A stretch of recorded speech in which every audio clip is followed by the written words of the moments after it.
young man speaking in the city square, trying to tell somebody that he cares.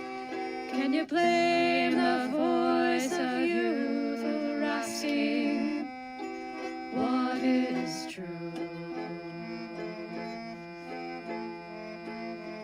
Yeah, the ones that you're calling wild are gonna be the leaders in a little while, when will the lonely voice of youth cry what is true? This our world's waking to a newborn babe, and I solemnly swear it'll be their way. You better help that voice of youth find what is true. And the lonely voice of youth cries, what is true?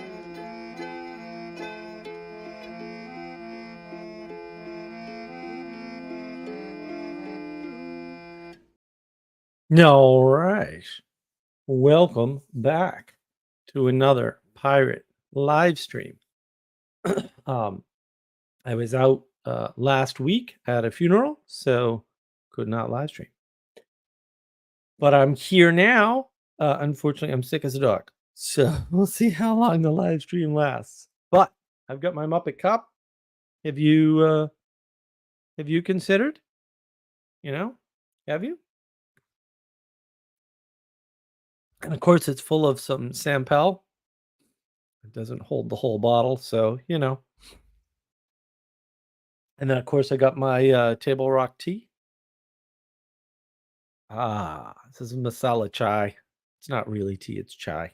Whatever. Quite good. And I have some Jordan almonds because I'm not feeling well, so I wanted Jordan almonds. So yeah, we're going to talk about evil because it's the day after Halloween. So there you go. And there's a lot of evil in the world, both seen and unseen, we'll say. And this is the time to do it, This is that time of year, even if we're, quote, a day late or something. Hello, Christopher. It's good to see you. Yeah, I think evil's really important. We're coming in contact with it more and more, whether we sort of recognize that or not, which is rather unfortunate for us because I think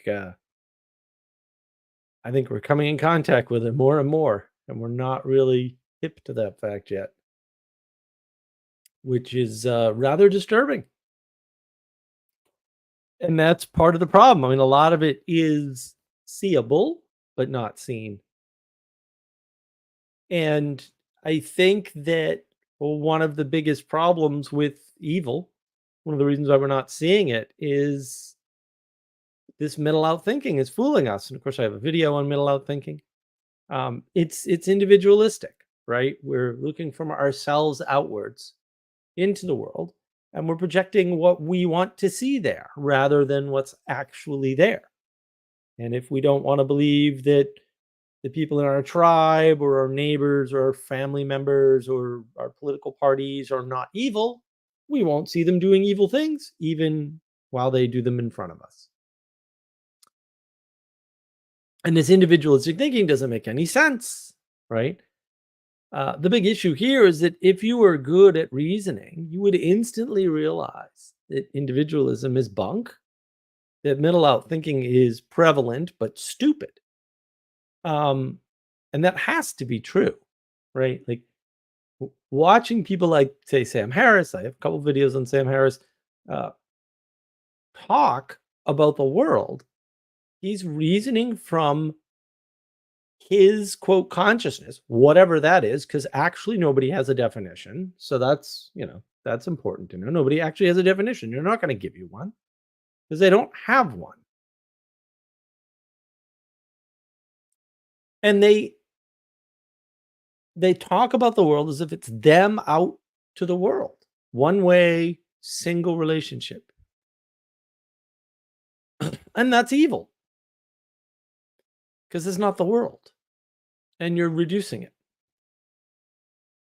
And it causes you to project the world that you want upon others. And so you'll talk about them as if they have qualities that they do not have.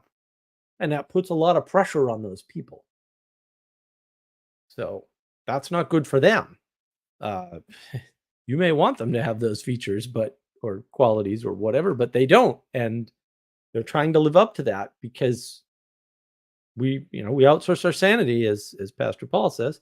He's not wrong about that. And it's very hard to get a handle on who and what you are without other people reflecting back to you. And we're not accounting for that. And that's part of this, problem of evil, right? Because things degrade very quickly into evil. And when we project upon the world, we don't have the consequences of actions readily at hand because maybe the actions haven't been taken yet. So you kind of think, and a great series of books for this is the Freakonomics series of books. It's Dubner, I believe, is one of the authors. Um, you try to instill we'll say a financial or economic penalty for bringing your kids late to daycare, picking your kids up from daycare late, rather, and it encourages the behavior. And this is counterintuitive to people somehow. And I'm like, well, of course it does. You've made it permissible by making it a medium of exchange. Before it was implicitly wrong to be late. Now you can buy your lateness back. It's a good deal. Time is the most valuable thing that you have.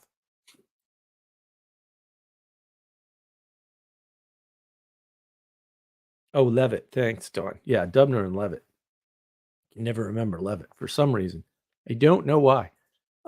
Great series of books, though. Like read all of them. They're fantastic. Really shakes you up about how you reason about the world and what's reasonable, right? Because you don't know what's reasonable. And the thing is, when you project on the world, not only don't you have to suffer the consequences of your actions, maybe it's just that you don't want to be alone in the consequences, in the sacrifices. Right. Like, oh, well, I don't want to drink alone because I don't want to be the only one that gets drunk and does stupid things. If more people are doing stupid things, then I feel less bad about it. That's how good people drag bad people into bad behavior and increase evil. And the thing that people don't realize about evil is that evil only needs to waste your time to win. It doesn't have to corrupt you, right? It can just get your attention scattered all over the place. And then it wins, right? It's got a low bar. It's got two routes to winning. It can corrupt you outright and make you part of it, or it can just keep you scrambled or confused or, curious. If you're curious too much, evil wins. Confusion serves evil. So does curiosity, right? And it's not that the world gets obscured by, say, too much curiosity or obscured by confusion. That happens too, but it opens you up to bad order. That's what confusion does. You want order, you're confused, you start getting desperate for order, and then you just grasp on to the easiest, quickest order around. And that's almost always evil. Just a statistical certainty at that point. And we don't pay attention to that. We don't pay attention to any of that. That's all really important, especially now with what's going on. Good evening, Clara. Nice to see you.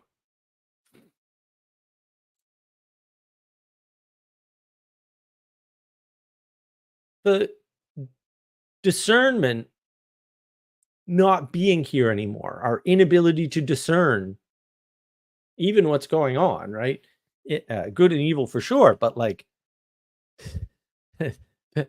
better and worse, right? We can't discern them anymore. And that explains a lot of evil, just the destruction of your discernment.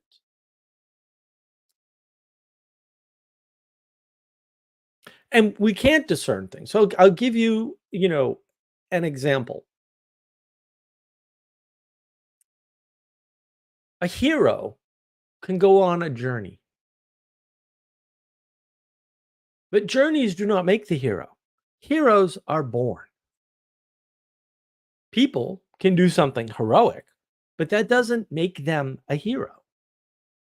That's actually not the way it works. But they can be heroic, we'll say at times. And this is confusing if you don't have the ability, the discernment to understand it. You might fall into Joseph Campbell, who is a jerk and wrong about everything. Like, he's self-contradictory. No one notices this. I don't know why. I read it. I'm like, dude, what are you talking about? This can't be correct. Why are you writing this? It can't be right.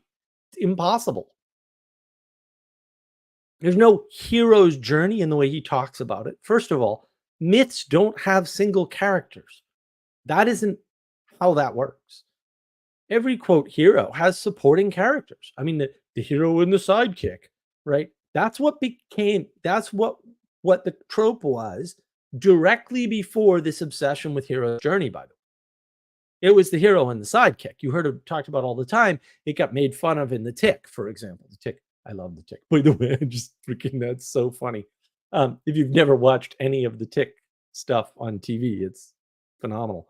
It's so funny, but you can see the pattern play out, right? Like you've got the hero and the sidekick, right? That's going through the 80s and the 90s, and then it starts to get subverted by the sidekick being smart and the hero, the Tick, in this case, being stupid, right? And then the sidekick, the underling, the one underneath the hierarchy is really the guy on top secretly, right? That is evil. Sorry, but it is, right? It's not cooperative. And that's how I know. Oh, it's not cooperative. Oh, okay. That must stray towards evil. I mean, maybe not right away, but I'm not really concerned with right away. Right? Like sometimes I am, but I'm more concerned with the future. And if you don't see that, you'll fall right into this hero's journey thing. There is no hero's journey for you. You are either born a hero or you weren't. I'm sorry. Too bad. So sad. Get over it. That this is a dumb way to think about the world. It's completely wrong. It's provably wrong. It's observably wrong. It takes 10 seconds to figure it out. And you didn't. And fair enough. A lot of people didn't. But also, yeah, we've got discernment has been destroyed. Now we've got all these people trying to make themselves into heroes. Well, what do you think happens? They've got this flat world. They're told they can go on a hero's journey. They got to find a way to do that. They play a video game. It happens. Oops. And unlike Dr. Vervaeke or any of these other clowns, video games are bad, guys. Like on average, they're bad. When they're used too much as entertainment or for more than entertainment, they send you into delusions. I had somebody who's stuck around the Vervaeke server, came from Eric Weinstein's Portal server, right? I think he's on BOM a few times. He's been on my server for forever. Never interacts with us. Never, ever, ever, ever. Doesn't come to any of the events. Never engaged with us much. Would come and talk every once in a while. Mostly would listen.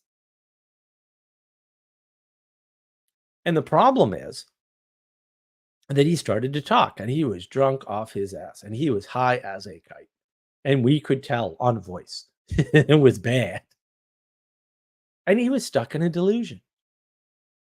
He was actually trying to explain to us how he was involved in like making the war in Ukraine better, and because solving the problems in Africa through educating people about whatever ridiculous concept that makes no difference to the lives of people who live in Africa or any of the countries in Africa.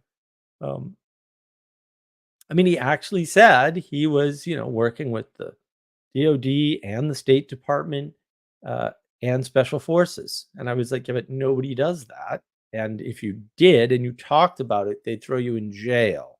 So narrow. Having had security clearance myself, I know how it works. I read all the documents. Don't do that. Those documents are exhausting. Hire a lawyer.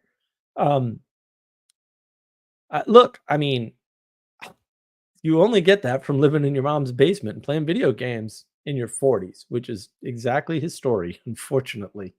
Very sad. Very sad, but delusional, right? And strays towards evil, right? You can practically hear the demonic possession. I know Tucker Carlson talked about this already. That's got some interesting dust up. You give me a better explanation. I'll wait here. Um, you could hear it come out, whenever you got any sort of questioning or pushback. And it's a good tell, right? Like if you ask, I like to call them easy questions or simple questions, like, oh, how does that work? Right? Like, or how do you implement that? Right. And these are just regular questions you should ask. I mean, you know, decades in computers asking these very questions as a consultant, like, hmm, how do you expect that to work out? Right. If they get upset, it's because they don't have an answer. But like, that's not good. Like, if you make a proposal and somebody says, okay, how are we going to do that? And you get angry, there's a problem. And it's not on the end of the person that asked the easy question, right? So this is the beginnings of the spiral into evil, right? You get confronted with reality, right? And one short form definition, although by no means complete, definition of reality is that which objects to your subjective experience. In other words, I think we're going to do this, and somebody asks me a question, and suddenly I don't have an answer. That's a problem. You shouldn't get upset about that. You should embrace the learning moment. Oh, I can't answer a very easy question. Instead, I go to ad hominem attack, or instead, I accuse the other person of, being unkind because I dared to ask a question because I didn't understand something. I don't, right? And it's an active rejection of cooperation, right? It doesn't mean that, look, people ask trolly questions all the time. The best way is just to answer their question straightforward, though. And if they ask it again, say, "No, I'm not going to answer it again. I already answered that question." Right? That's the way to deal with that. Answer the first time. Don't answer again, and tell them, "Hey, if you don't understand the answer, different problem. That's on you." But if they ask once and you're upset, you're the jerk. Like, I don't know what else to say. This isn't that hard. Even if they're trolling, like that's the how trolls win. That's how they win. And evil need only tell us that we can do things that we cannot do, to have us confused and wasting our time and trying to be things we cannot be. And in that way, evil wins. So if someone comes along and asks an easy question, like, oh, that's a lofty idea you have there. You're going to compete with YouTube. How's that going to work? Like, where's your audience going to come from? What, you know, oh, well, Google's bad.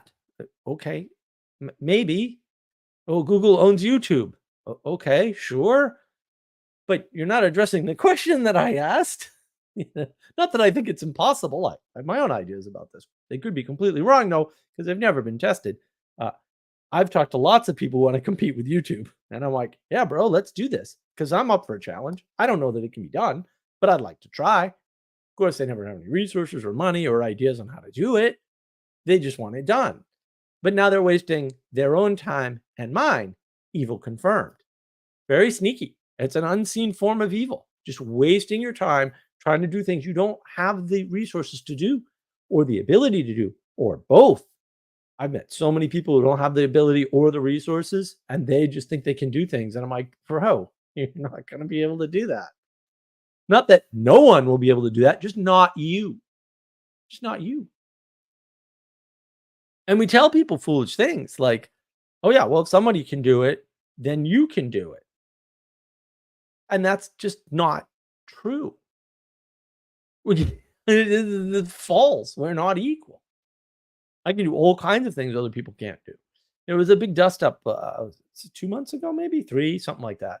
And people were, yeah, well, women could be as good fighters as men. No, they can't. Like there's a physics problem in the way. There's a bunch of math that doesn't work out. But They were like, no, because women can skill up to the way men can. Look, when I took karate, I'm, you know, before my illness in particular, I was fast. I mean, I'm still pretty quick, but like I was blinding. You could not see me move.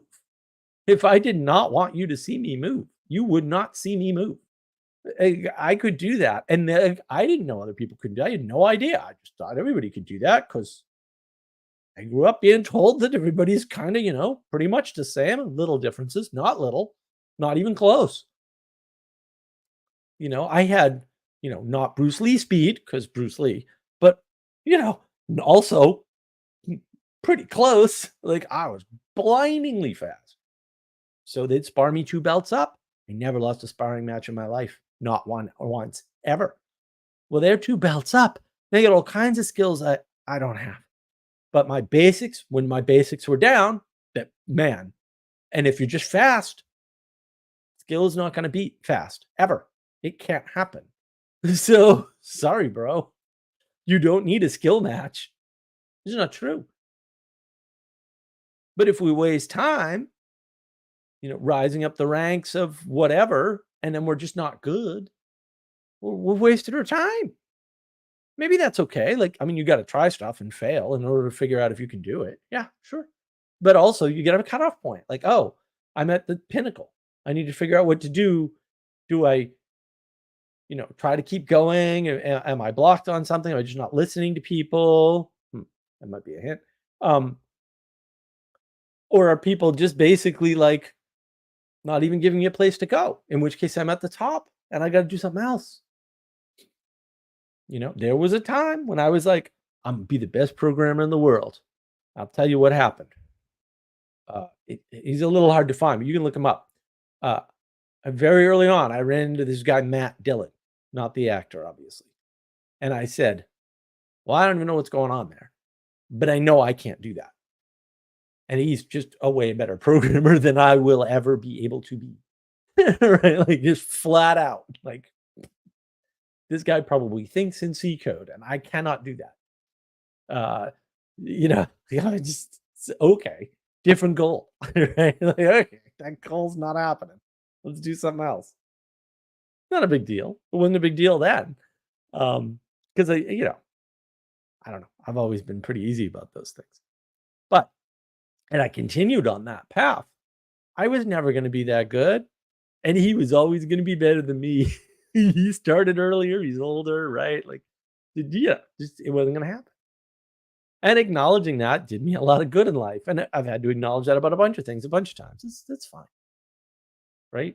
I'm not torn up about it. I mean, most of the things you could do in the world, you're not good enough to do at all ever in any way, shape, or form. But that's true of everybody else, pretty much. So, and maybe you have a special skill. Maybe you have a special skill that you're better at than, we'll say, 99% of the population. I don't know, but I wouldn't bet on it. And it's not necessary. Like you can still cooperate and do the good without all that. That's how you fight evil. And the thing is, this whole idea of positivity plays into evil, right? Because it either tries to deny the existence of evil, drugs cause addiction and that's why they're robbing houses and stabbing people, right? Or it ignores the existence of evil. It just, well, yeah, if you're just happy and nice to people, then everything will work out. No, that's not true, man. You got to know who to avoid, and you got to know who to call out, and you got to know when to do it. Otherwise, things decay and corrupt and become evil. And this positivity is part of this progressivism. I have a video on progressivism, right? The lie of progress. Because novelty is new, and there's always a possibility, and it's weaponized hope at that point. Well, if I'm just nice to people and everybody's nice to everybody else, you don't control everybody else. Everyone's not going to be nice to everybody else. And maybe the nicest thing you can do for somebody is to say, hey, you're not going to be the best programmer in the world. Hey, you're not going to make it in the BJJ tournament. You're going to get hurt. You're not going to be a UFC champion. You're not going to be an Olympic swimmer, whatever it is. I remember I saw weird stuff happens to me. I caught at least an excerpt, and I think it was only an excerpt of Simon Cowell interview. He was the guy who did America's Got Talent or Britain's Got Talent before that, I think. But um, he he was saying, everybody calls me mean and this, that, and the other thing, but some of these people, he didn't say all, some of these people are at their limit. They're never going to get any better, and they're not good enough to get in. And they're going to waste their time over and over and over and over for no reason, because no one in their family is kind enough to tell them, or maybe they don't know, that they're not good enough. But it's a big fat waste of time because you're never going to reach that dream. And you can have other dreams. Oh, was it American Idol, Clara? My bad. I have a cold. I'm a mess today. I'm like, I can remember anything. We'll see how long I can go on my live stream. That is kindness. Like, everybody was like, oh, Simon Cowell's such a jerk. And it's like, is he though? Like, I don't know, man. Being honest with people. And then, yeah. Oh, man. Trot out honesty with people who believe in positivity. What a mess. What a mess. People hate that. All of a sudden, the truth is like evil. It's like, no, dude, the truth is not evil by default. That happens to me all the time. All the time. And this sort of segues into being tolerant, right? Being accepting. And that's how evil gets into things and keeps growing. Just to let you know, like, just FYI, man. Like, that happens all the time. It happens all the time. You're just like, oh, you know what? We'll just let this one guy in and whatever. And then the bang, community gets blown up because he's a troll. And some people can't recognize trolls. I recognize trolls within 5 seconds every time. 100%. 100%. Also was there when trolling was a sport. So, boy, we had a lot of fun. I do miss that. We talked about that in my first conversation with Pastor Paul, actually. I think it was the first one. Yeah. It's a fun game. Fun times. Good times, early internet. Good times. But you let these exceptions in. You let in the margin.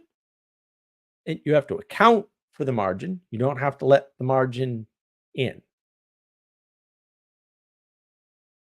Right. Those are different things, by the way. We've lost discernment. And we let evil in the door because we're being tolerant or accepting or empathic or some nonsense. None of that is real. Don't do that. Don't do any of that. Accept people who are worthy and reject everybody else. Make a place for them, sure, but don't let them in your thing, because that's how evil gets in. And once evil's in, it'll grow.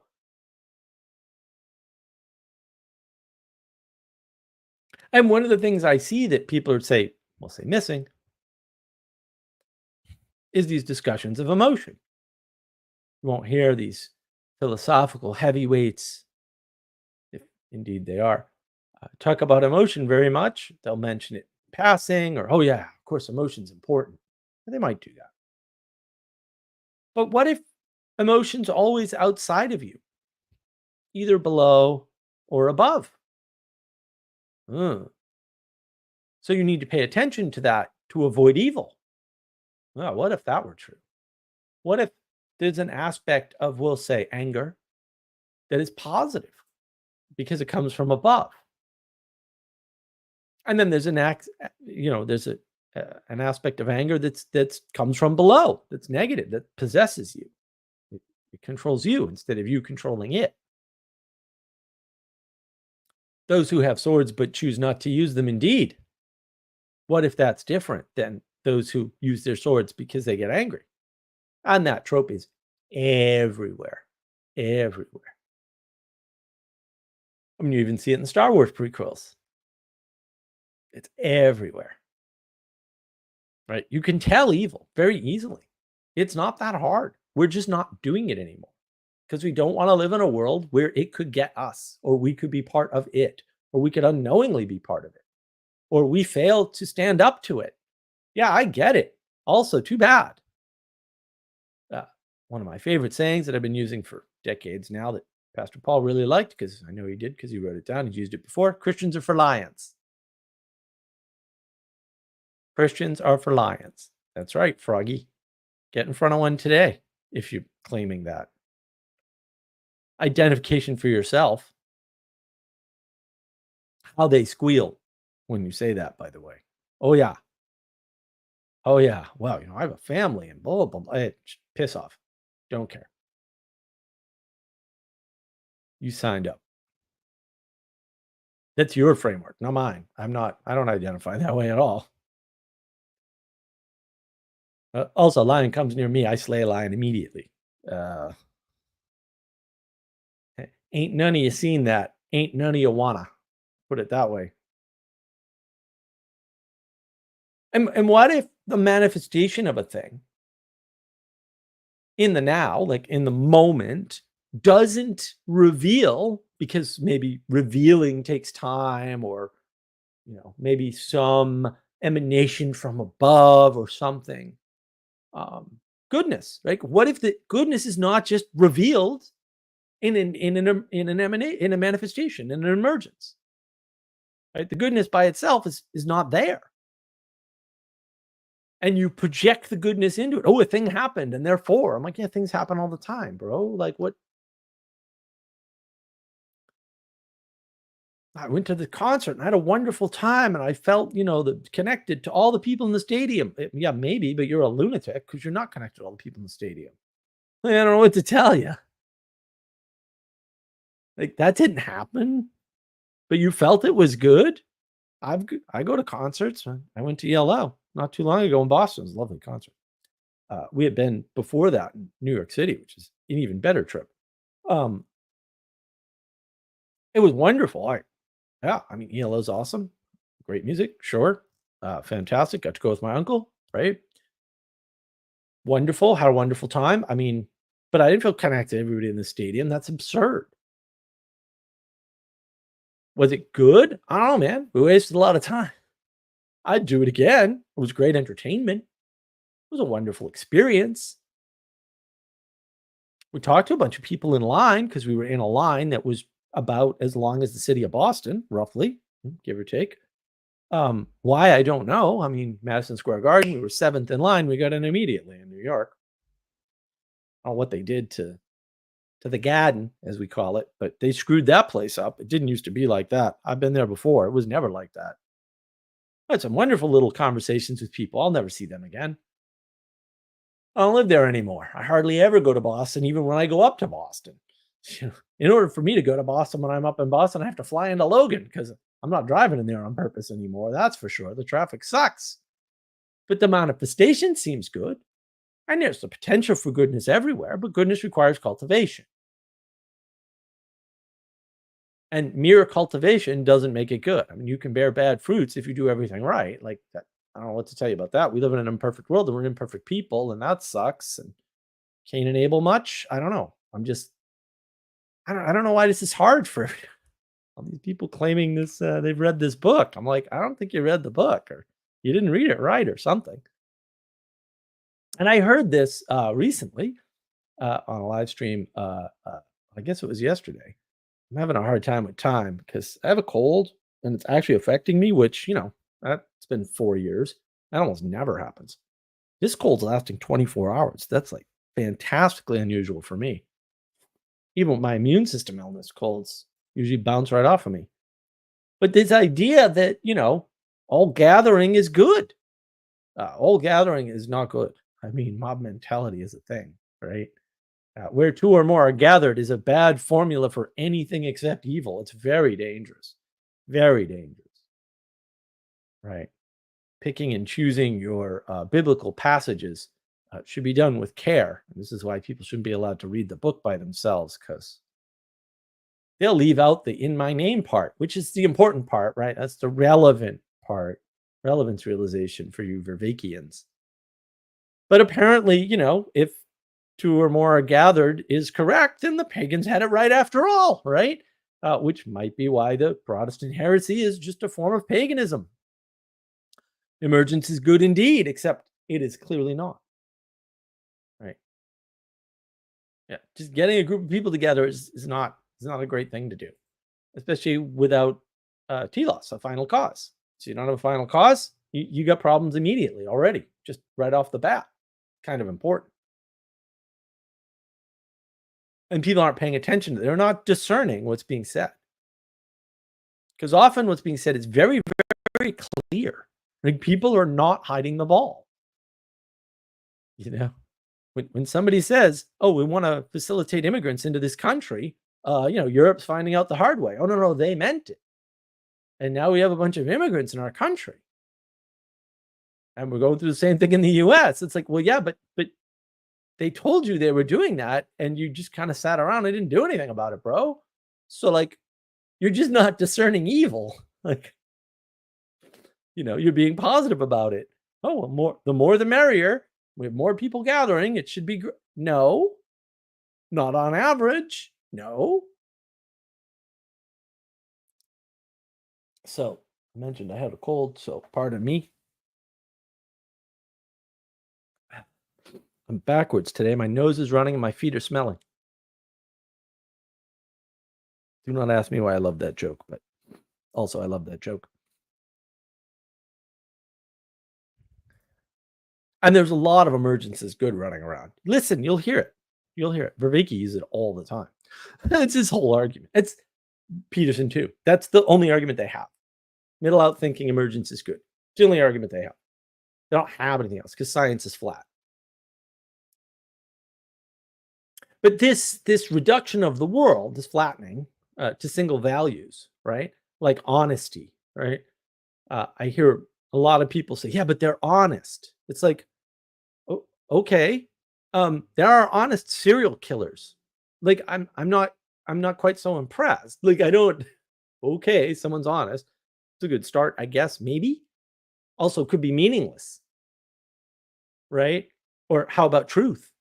I mentioned this earlier. Like I get nothing but crap for telling the truth. I get nothing but crap for asking like legit innocent questions like, "Oh, that sounds like a good idea. I'd love to help you.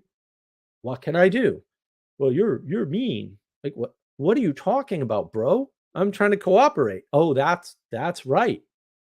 Yes, I'm trying to cooperate and you're upset." Whoa, there we go. There's some full class evil. Sure. Fair enough. So people don't actually seem to care about the truth, do they? Not that one, not the truth, no matter what they say about it. They don't care about the truth if it disagrees with their projected worldview, with their little flat world. Not truth. Oh no, we can't have that. And innocence is the same way. You try asking an honest question when you're confused. See what happens. Not all the time, but you'll see right away. Right away. And then people just, it must be me. No, it's them. It's the evil. Maybe they don't see themselves enacting the evil because they're too positive or hopeful or ridiculous. A lot of people are ridiculous. A lot of people are ridiculous.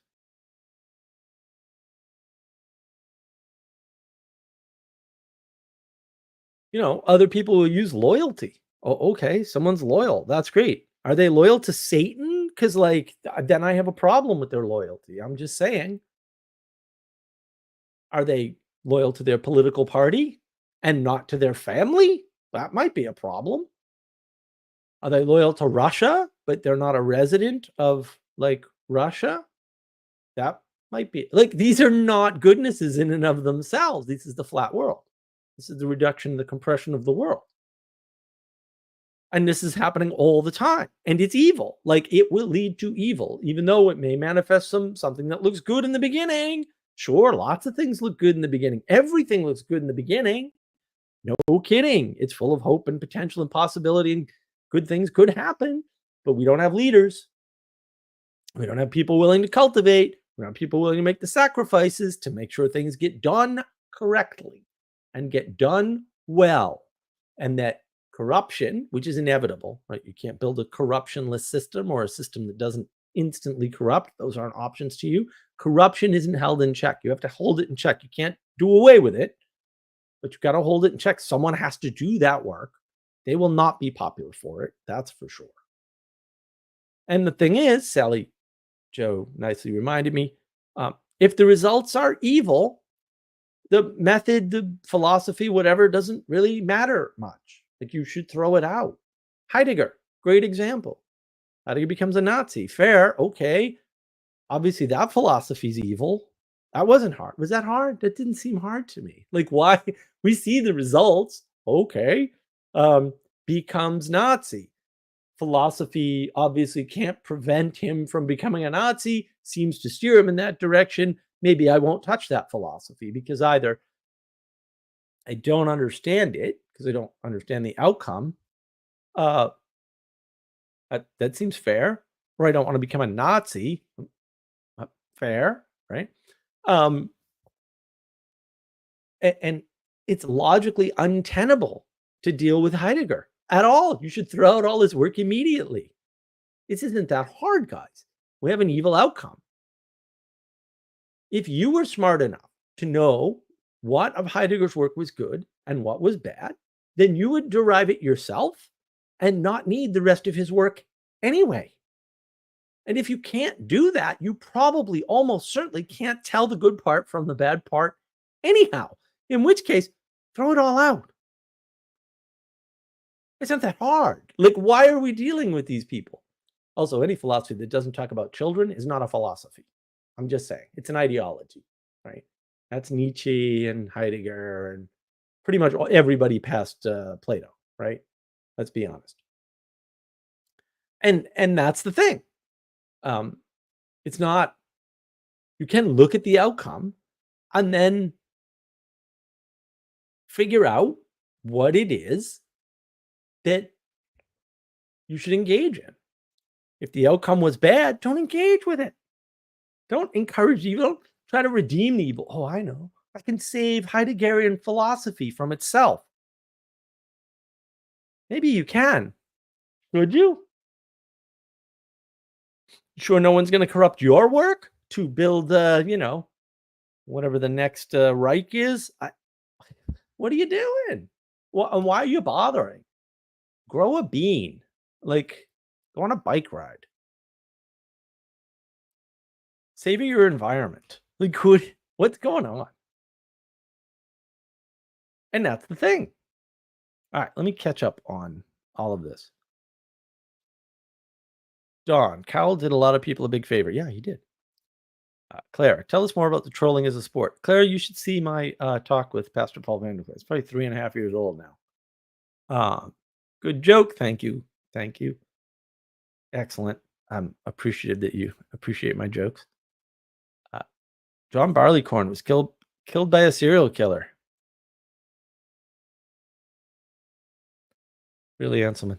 Aristotle and Plato were not morally upright. By whose standards? They conform to their society norms. Yeah, well, you better do that. Otherwise, you're a jerk.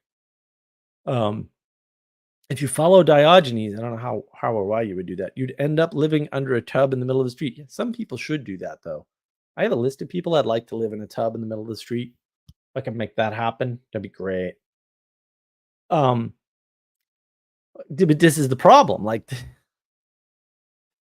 it's so hard to understand for people to discern evil, but like it shouldn't be. It should be like super freaking, like fantastically easy. And we're struggling with this easy thing. And I'm like, bro, this is not hard. Evil tells you exactly what it wants and who it is and why. And like you could just go, okay, I believe you. And now I'm going to walk away. And now I'm going to warn everybody about you.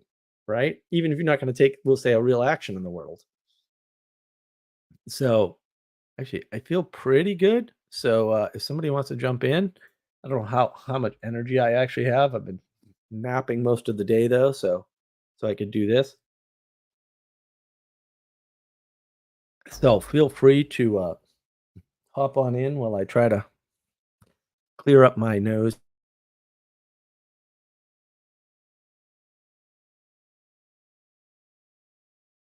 Pardon me. Sick pirates are no fun. Cannot recommend illness. If somebody offers you, "Hey, man, you wanna get sick?" Just go like, "No, bro, I'm cool," and, like, walk past them 'cause, it's no fun. Although the chai is nice. It helps quite a bit, actually. I had, it's the masala chai, Anselman, from Table Rock Tea Company. Yeah, it's quite good. Oh, there we go. There's Clara. Oh, good. It's good to have somebody new. Hey, Clara. Hey, Mark. Sorry you're not feeling well. Thanks. You're not more sorry about it than me. I probably am not. I assume you're probably the most sorry. Yeah, I've just been grumpy and hard to deal with all day. We all got to have those days, unless that makes us evil. No, having those days doesn't make us evil, but try to control myself, you know? Um, Mark, I know I'm new here, so I don't know if I have the privilege to ask questions yet. You Uh, can do whatever you want. okay. There was You're something on the stage. It's yours.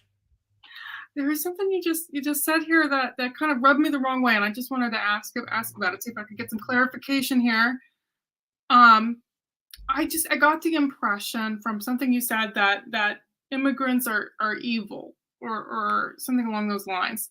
Did I misunderstand that? When somebody tells you they're just gonna flood your country with immigrants, yeah, they're evil people. That's for sure. Like, there's no question about that.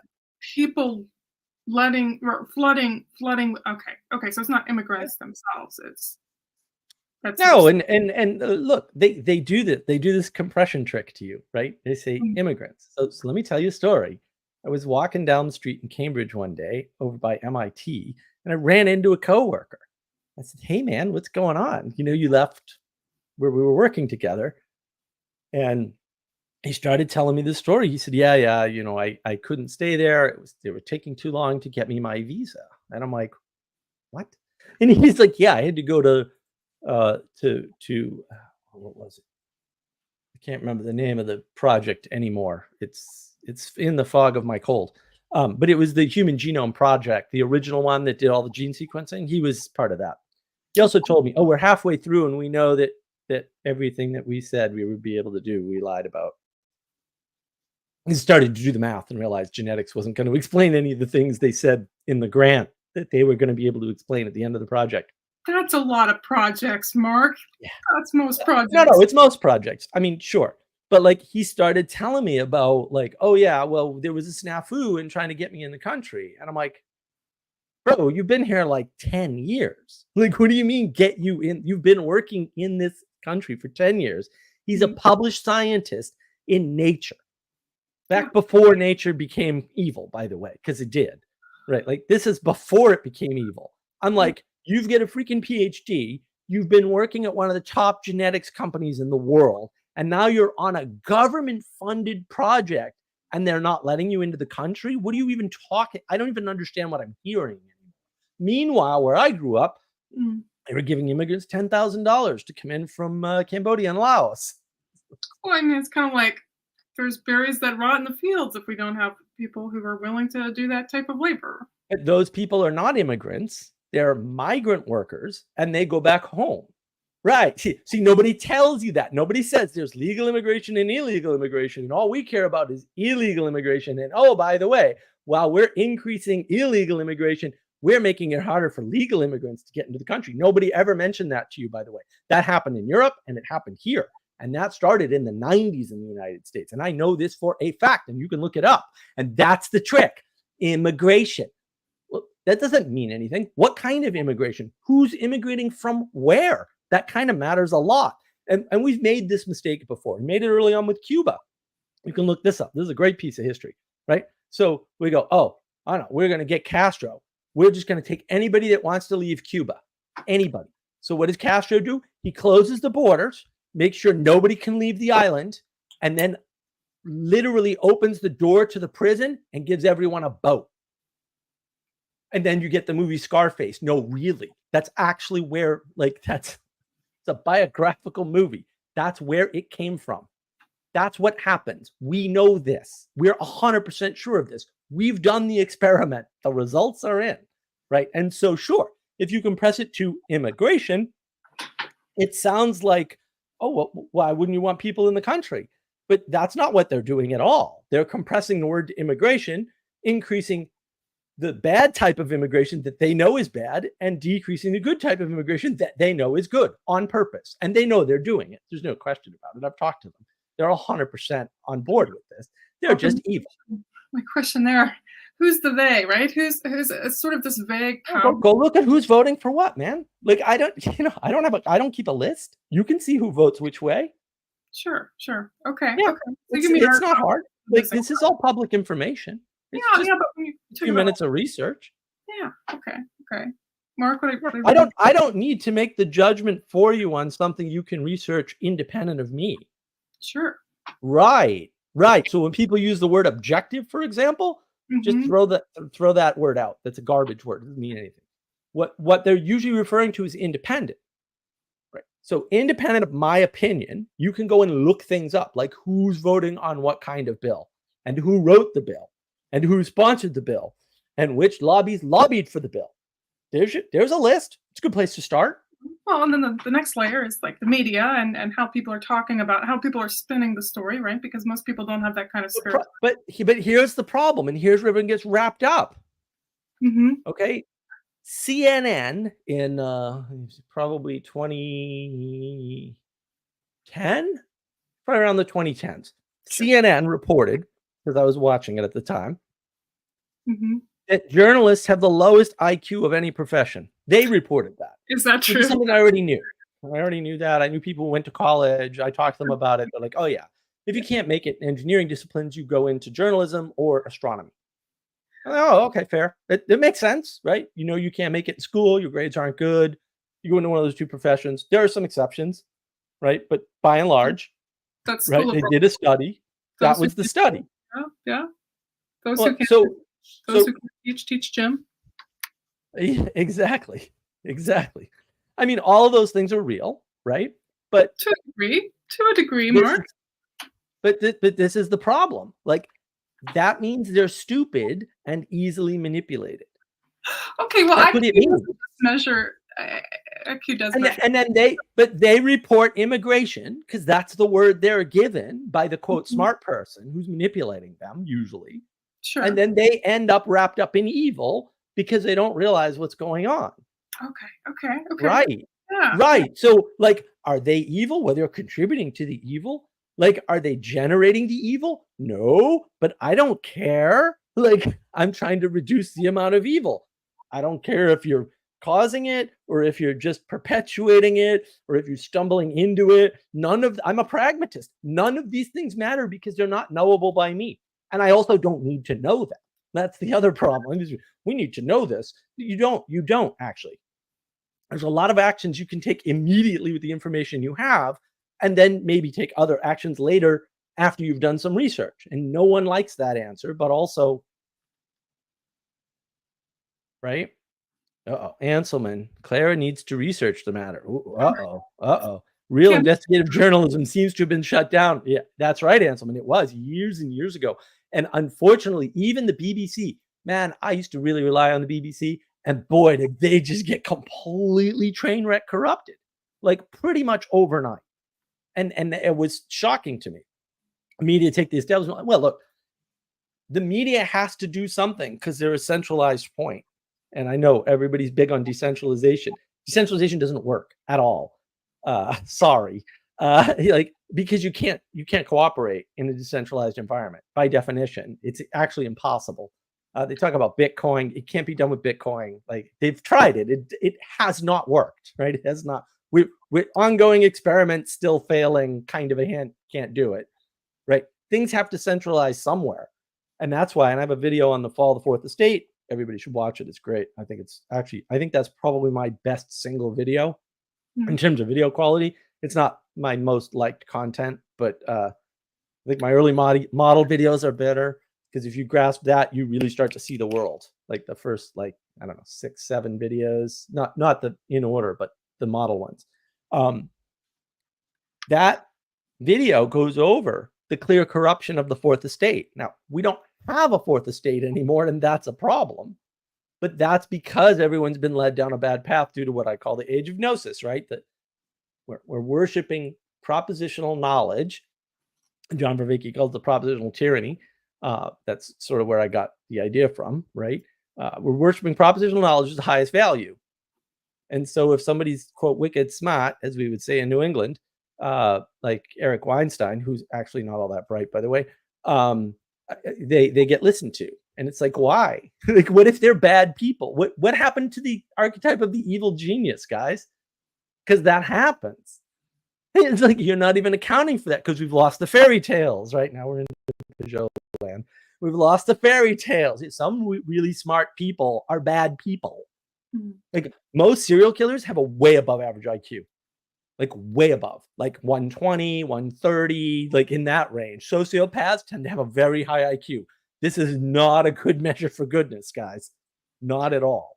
Mark, can I ask you, how do we know that you're not an evil person? Know them by their fruits, man. What did I ever do? Jacob, look, man, no. he actually published a paper, and in the publishing of the paper, he said, this is for entertainment purposes only, so he could get around peer review because he had released the paper before and it got peer reviewed into oblivion. And then he went and did it on the Portal Discord servers and got peer reviewed into oblivion by lesser minds, we'll say, unless they weren't lesser minds. Eric has a good memory and he has lots of skills, but like I could probably name 10 people that have higher IQ than Eric Weinstein that I know and have had long discussions with. Not impressed. I'm just not impressed. Sorry, Jacob. Sorry. I know you know him. I'm sure he could be a nice guy in another world, but nah. And I know all the stories from the Portal Discord server and what Eric did. Like, nah. Sorry. No excuse for some of that behavior. None.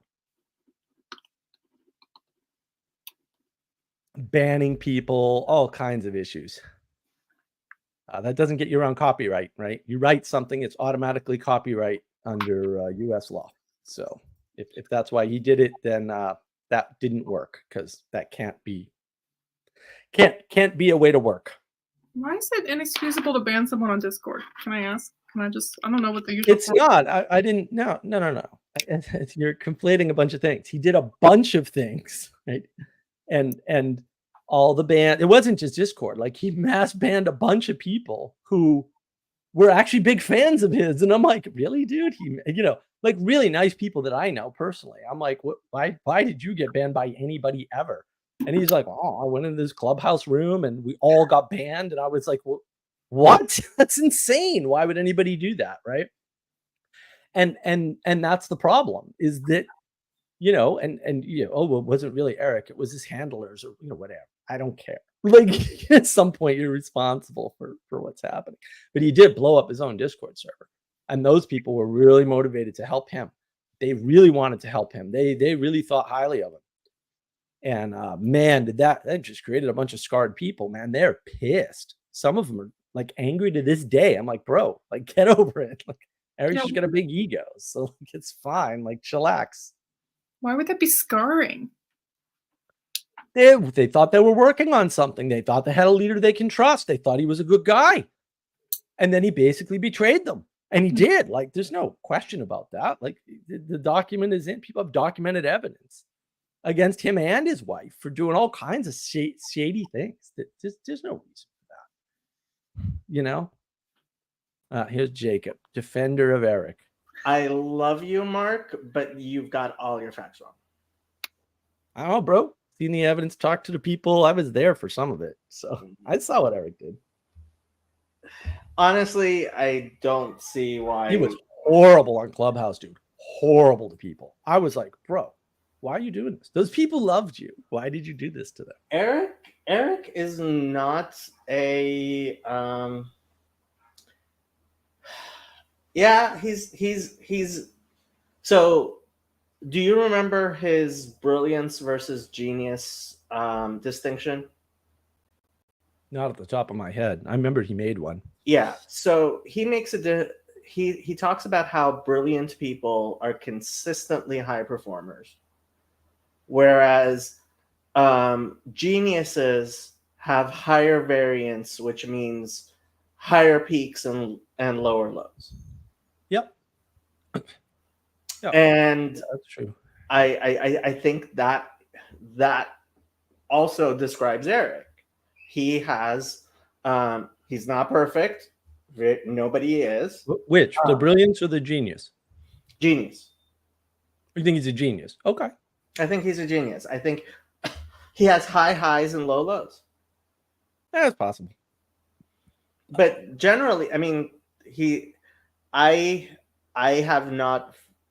I look. Anybody who's interested can take a look at Eric, and yes, Eric is prickly like many of us around here, and he's not to everyone's taste, and frankly, he's not a very social being. He doesn't want to be a social being. No, that's right. And I think when you're not a social being, you have a responsibility to not try to gather things around you, especially large groups of people, because it's not gonna go well. He doesn't try to gather. That was one of the reasons I actually, like, with me, I thought the exploding of the portal was inevitable, because he's not a leader, he's a loner. Right. And he's always been a loner. Yeah, well, and I see a lot of that, right? Like, I mean, I'll make the same criticism of John Vervaeke. He's a loner, and he shouldn't be out there doing what he's doing. Well, a lot of us are. It destroys people. Well, a lot of people are. Yeah. Sally, I would love if you could come on. I was actually telling Clara how she needs to meet you. Yeah, well, maybe Sally will. Sally's not feeling well, so. Sorry to hear that, Sally. Sally is one of the very old school members. She was on Portal. Yeah, she was. Eric. That's where I met her. Right. She is way wiser than most of the men around here. Mm-hmm. And wisdom is a female archetype. That's correct. Yeah, and part of my hope for this community is actually people like Sally hanging around. Well, they shouldn't have thrown her out, huh? What? They shouldn't have thrown her out of all the other communities, huh? Oh, well, the portal community. The portal, BOM. They threw Sally out of BOM. We could go on all day. Jake. Okay, I have to say, people say they want community, and then they throw out the most talented artist they're ever going to meet in their life. So this lobster here is a Sally Jo Michelson Cooper original. And it may be one of the, if not the most valuable piece of art I own. Okay, mom time. Yeah, mom time is mom time. And yeah, anybody who threw Sally out, well, a lot you can't blame anybody because they don't have any leaders. Isn't that convenient? Wow, that's fantastic. Now you can't blame anybody. You can't point at anybody because there was no leader. No one threw her out. Well, BOM, yeah, BOM is a disaster, and I don't like the fact that Paul doesn't take ownership of that. Well, you and I are so on board on that. But, it's not. But I love Paul, and I understand he keeps on saying that. Look, the portal also blew up because Eric is not a good community leader, and frankly, he acknowledges that. Then he shouldn't be in a community. And what do you mean? Oh, he generally that's what he does. He leaves. That's my biggest thing with Eric is he leaves because he's a loner, and a lot of us are. That's part of what makes people end up. Like I was talking, I throw a lot of stuff at Clara because I have a lot of hope that Clara is going to make it big, and she's going to be one of the great martyrs of our. I hope not. I hope not. I do. I somewhat echo your sentiment. I do. I need to correct an error. Free Brilliant. The why is evil, dude. Like, no, really. Like, that was one of the things in mind for the topic. Like, yeah, there's a lot of evil going on over there. You guys keep missing it. I don't know how. It's fairly obvious. But. I'm sorry. It's not obvious to me. No, it's what were not. you Right. asking, Like, Clara? that's the Right. That's the problem. Let Clara speak. What did Clara? What did you say is not obvious to you? Well, it's just like what's evil? Like, is it the whole this little corner of the internet that's evil? Is it the Bridges of No, Meaning no. server? Is it the leadership of the No. leadership in air quotes? If Mark will allow me to try to explain his position and then tell me if I'm wrong. Sure. And if this is Mark's position, which I believe it is, I 100% agree with it. There is a certain toxicity in our culture that exists in the broader culture, not necessarily. I would say it exists less in the culture that we have created around us than in the broader culture. That toxicity walks around calling evil virtue and virtue evil. Yep. And what we have tried to do in this community is shape something where we don't allow that, right? And frankly, I think people like Mark and I have been playing kind of like I call it gargoyles, right? Who try to keep the monsters out. Oh, you have a gargoyle. But that's funny. The other one's in the shed. I'll find it one day. Then I'll have two. Trying to keep the monsters out.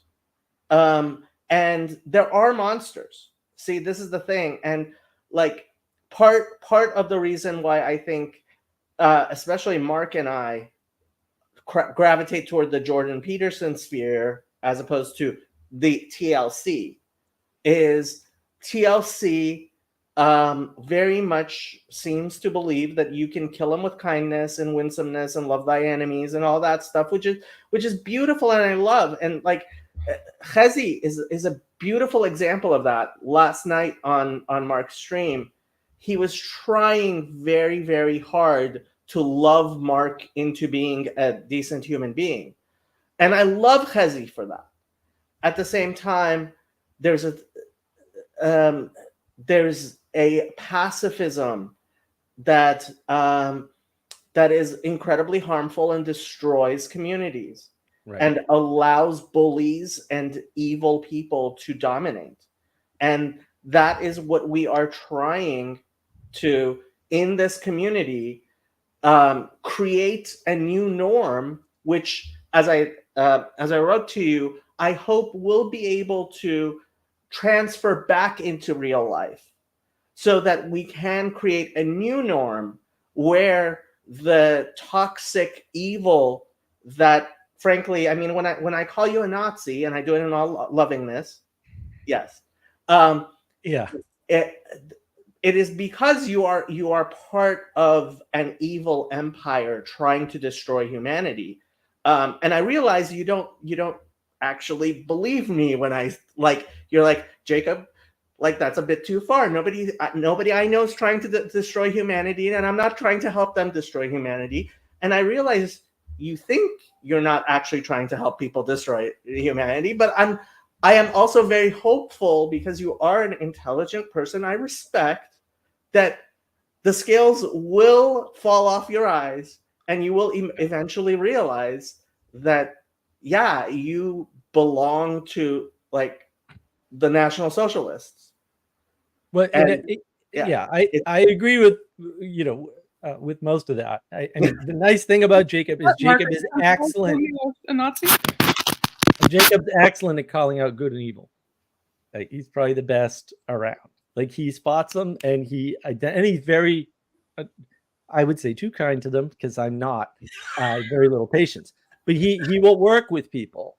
You know, like there was a whole dust up around Phlebas's brother, where like everyone's pissed off at me, and like all kinds of accusations. And I'm like, dude, you weren't even there. He stayed after the stream. We had a lovely chat, you know. And then like a week or two later, Jacob comes out and says, "Oh yeah, Richard, you're actually evil." And then he kicked him off the stream, and he got almost no flack for it. To this day, Phlebas is still pissed at me. I'm like, bro, your brother and I had a wonderful conversation. I know you're mad. His brother has serious problems. This is it's so funny. This week in my psychopathology class, where we're talking about personality disorders, right? And my professor, like I was listening to a lecture, and the professor was like, stop trying to fix people with personality disorders. You don't even need to tell them their diagnosis. It's not going to help. They're not going to believe you. You can't treat people with personality disorders. And like, you know, the messianist in me, like, I can't throw people away like that. And like, I was sitting there listening to her lecture, and I'm like, come on, this is our job. We're supposed to try to find some way of helping people with personality disorders, and I would like to, but ultimately, like, if you're going to have disorders out, you just have to. Yeah, I think like there are bigger problems too. Like, there's a lot of elevating people and trying to get them to do things that maybe they shouldn't even be doing. Like, can't be on the one hand, there's so much content that no one could keep up with it, and on the other hand is go out and make more content. This is an inherent contradiction in messaging, and it's not good for anybody, but it is worse for everybody. Really, it's actually worse for everybody. Okay, so you know that this is part of our disagreement. I think that having large amounts of content is good, just as long as we have some organizing structure. And I hope that we will have more of an organizing structure. I was very happy that Paul Vanderklay made that blog post. Did you see it? Yeah, you saw it. You commented on it. Pay very close attention to the blog post, Jacob. Go back and look at the numbered ordering and how things are phrased. Okay, you included, weren't you? It's very revealing. I read it to a couple of people, and they went, "Are you kidding me right now?" And I'm like, "Hey, man, that's what it says." Hold on. Did he include you, or did he not include you? That wasn't the point, Jacob. Hold on. Don't evade the question. Did he include you, or did he not? Of course, he included me. That wasn't the issue. Okay. I didn't make that complaint. That wasn't my complaint. What I said was, look at the ordering. Yeah. I mean, I wasn't happy with the ordering either, but you don't expect Paul to suddenly stop being Mr. Winsome, do you? That's not winsomeness, man. That's not even close to and putting the Protestants first. I mean, I gotta, Jacob, I gotta explain something that's supremely important to you. Okay. What? In the corporate world, everybody knows it's one good game that makes the game platform. It's one good TV show that makes the network. It's not content as such. The more content you have, if it's not good, it's not going to work. Like we see that with all the streaming services. Network externalities are what makes why Elon Musk still has Twitter/X working the way it is. Network externalities are real, and they are, but they aren't self-generating goodness. Like somebody brought up Rumble earlier. Yeah, Rumble didn't work. Odyssey didn't work. Why? I could tell you in 2 seconds. Bad content. It's not that hard. Their platforms are too much content. Not workable. It's not a question of content. The platform technology is not working. Same thing with Daily Wire. Daily Wire has beautiful content. They can't. They are incapable of making a workable, functioning platform. Sally Joe, well, they could hire me. I could do it. It'd take about 3 months. Encouraging people to live stream dark, painful issues is not good. Yeah, we've seen a lot of that, haven't we, Sally? Talk about them, yes. Live stream them, no. I have to disagree with you, Sally. I think I think it can be. I mean, obviously, there are times when people who are having emotional issues, I keep them off my stream. I won't let them on my stream because I know it's not good for them. But part of the problem we have with social media is, in fact, that we don't see how much pain there is in everyone's life, and we see the world through rosy-colored glasses, Ms. Clara. Right, which he has on. The user experience on Rumble was crap. John, the user experience on YouTube was worse in the early days, but it still grew to be as big as it was. And there's lots of reasons for that. And I get it. Everybody points to like one thing. You need 6 factors to make anything at all work ever. Yes. And people point at one. And I'm like, I no, warned bro. Clara, if you don't butt in, you're not going to get a word in edgewise here.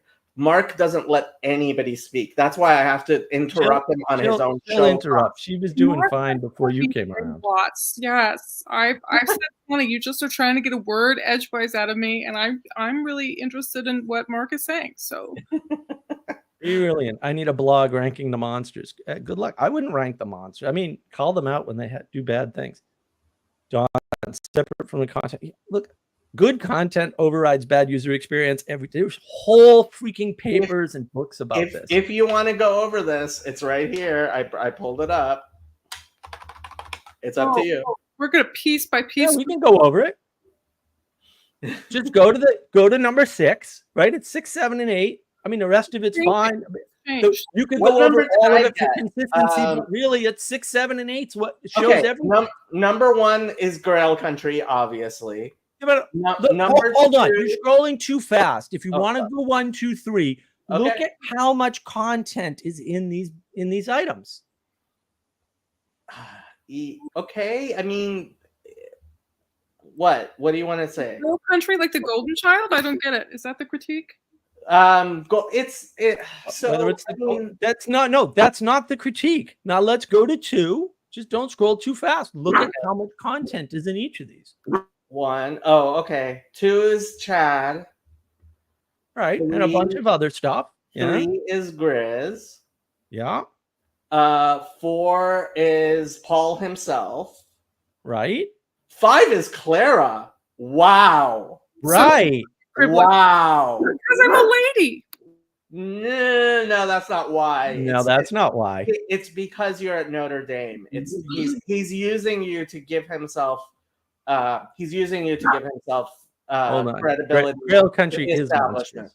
Yeah, if you can't recognize Grail Countries as monsters, we got bigger problems. Okay, right. Yeah, the Grail Country is Christian anarchy. Okay, that's impossible. Yeah. So now we can move on. Right. Honestly, I didn't look at this so closely. Mark is number 6. Oh my God, the man is a psychopath. And then that's right. Psychopath. And then read 7. Okay, Father Eric Seitz, who should have been around number 2, if not number 1, is a wonderful Roman Catholic priest. So he's canceling him right there. And he regularly streams on Sunday nights. He'll stream sporadically at other hours. So again, subscribe to his channel and look for YouTube to signal that he is streaming. Okay, I got 2 questions here. Yes. How is that canceling Father Eric is one, and the second is why is Mark a psycho? What is it? A psychopath? Did you say? Yes. So Mark is a psychopath. As much as I can, as a student of psychology who's learning to diagnose psychopaths, I can tell you that I would diagnose him as probably narcissistic, maybe borderline person. He has probably a cluster B personality disorder. He very low in neuroticism, really has very little ability to pay attention to how he is, how he hurts other people, and has very little shame at all. Right. Yeah. So that's very little shame. That's a big hint. Yeah. Very little shame. Yeah. Right. Very little shame. Right. But now read what's under 7, Jacob. Let me explain why mentioning Father Eric is a Roman Catholic priest is canceling him. This is a very Protestant milieu, the TLC, and he's being labeled as Roman Catholic and dismissed. Father Eric has been around since the very beginning. He is incredibly busy being an actual Roman Catholic priest, and a very successful one at that. I mean, he was designated to be the canon lawyer for his diocese. as a very young man, I mean, this is a priest who's going places because he is extremely smart, extremely nice, extremely popular in real life. And part of his great, like, incredible kindness, I love this man, is that he spends a certain amount of his time ministering to this community, and he has for years, for many years, in a very kind way. He's been very, very involved. And the thing that prevents him from receiving the due status that he has is the fact that he's Roman Catholic. If he was Protestant, if he was an Anglican priest, he would be on, without any question, number one on this list. But it's worth noting that Protestants actually teach their children all these wicked lies, historical lies about the Catholic. Yeah, look, the Catholic, anti-Catholicism has traditionally been a far worse bigotry than anti-Semitism in the United States. True.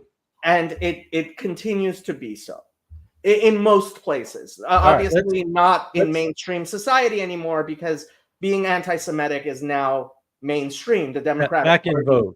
I mean, it's the if fashion you vote to hate Democrat, people like you are Jacob. voting for anti-Semitism. I just have to say that. Let's keep going, Jacob. Read this little part under 7. But okay, we'll keep on going with Father Eric. And he regularly streams. He'll stream. If you consider yourself part of the TLC and you do stream regularly or on a schedule, let me know in the comment section below with the relevant information, and I'll consider adding you to the list. So this is like, okay, so this is the last of the list. That's the end of the list. Now I'm gonna add people I don't want to actually add. Thank you. Yeah. Thank you. 8, Jacob, me. Here I am. 9 is Mark. Yeah, I read it. Honestly, I was very glad he included. Yeah, just look at 9. Okay. And look at all the others. Has a channel, Navigating Patterns, and he often live streams on Friday. He always live streams on Friday afternoons. There are many other channels. Yeah. Look. Okay. All right. Yeah, I'm glad you saw it. I knew you would once you looked. Yeah. Look. Okay. Yeah. Okay. That's all, man. Look. The good news is, Jacob, on the stream, I think it was yesterday. My brain is out of it. I didn't watch. It was this morning. He said he was going to add some structure and some leadership, and I actually said in the live chat, "Hey, Jacob will be happy to hear that." Hey, this is more structure and leadership than he's done in 6 years. In 6 years, right? Well, that's the other thing. Everybody misses the 60s. Somebody was saying the other day, they're like, "Oh wow, they had 30 people at Northwest Area. That's our biggest gathering yet." I'm they had 80, I think, didn't they, Clara? It wasn't a complete disaster. No, I'm not saying. No. Nate tries hard. Don't make other points. The point I'm making is that the new people were like, "This is the biggest event we've had," and I'm like, "It's 4th largest, not the biggest." And it's not the first this event. Is part of the deception. So many people say it was the first event. It was hilarious. Right. I was like, what are you guys talking about? We've been around for a long time doing events. Thunder Bay was the first big event, and that was pretty large, you know? It was much larger than Northwestern, right? Right. Like much larger. Like but they don't know that, and fair enough. But also, why has nobody told them? Like, why isn't there a legacy around all of the events we've had? Because a lot of people end up leaving. And Paul lets them leave. Churn is high. I mean, this is part of. There's a reason why Paul has a small church in real life as well. It's true. Yeah. No, I agree. Do we think that really? Like, I just like so many churches are like his church is old and dying. Like, yeah, which is sad. It doesn't have to be. Other churches are growing. Explain. Yeah, no, I mean, I was very surprised the first time I visited. I said, "Paul, where are the children?" And he's like, "This is the normal life cycle of a church." And I'm like, "Life cycle of a church? No, like, life cycle Protestants are not supposed to just die." Like, but apparently he has this model.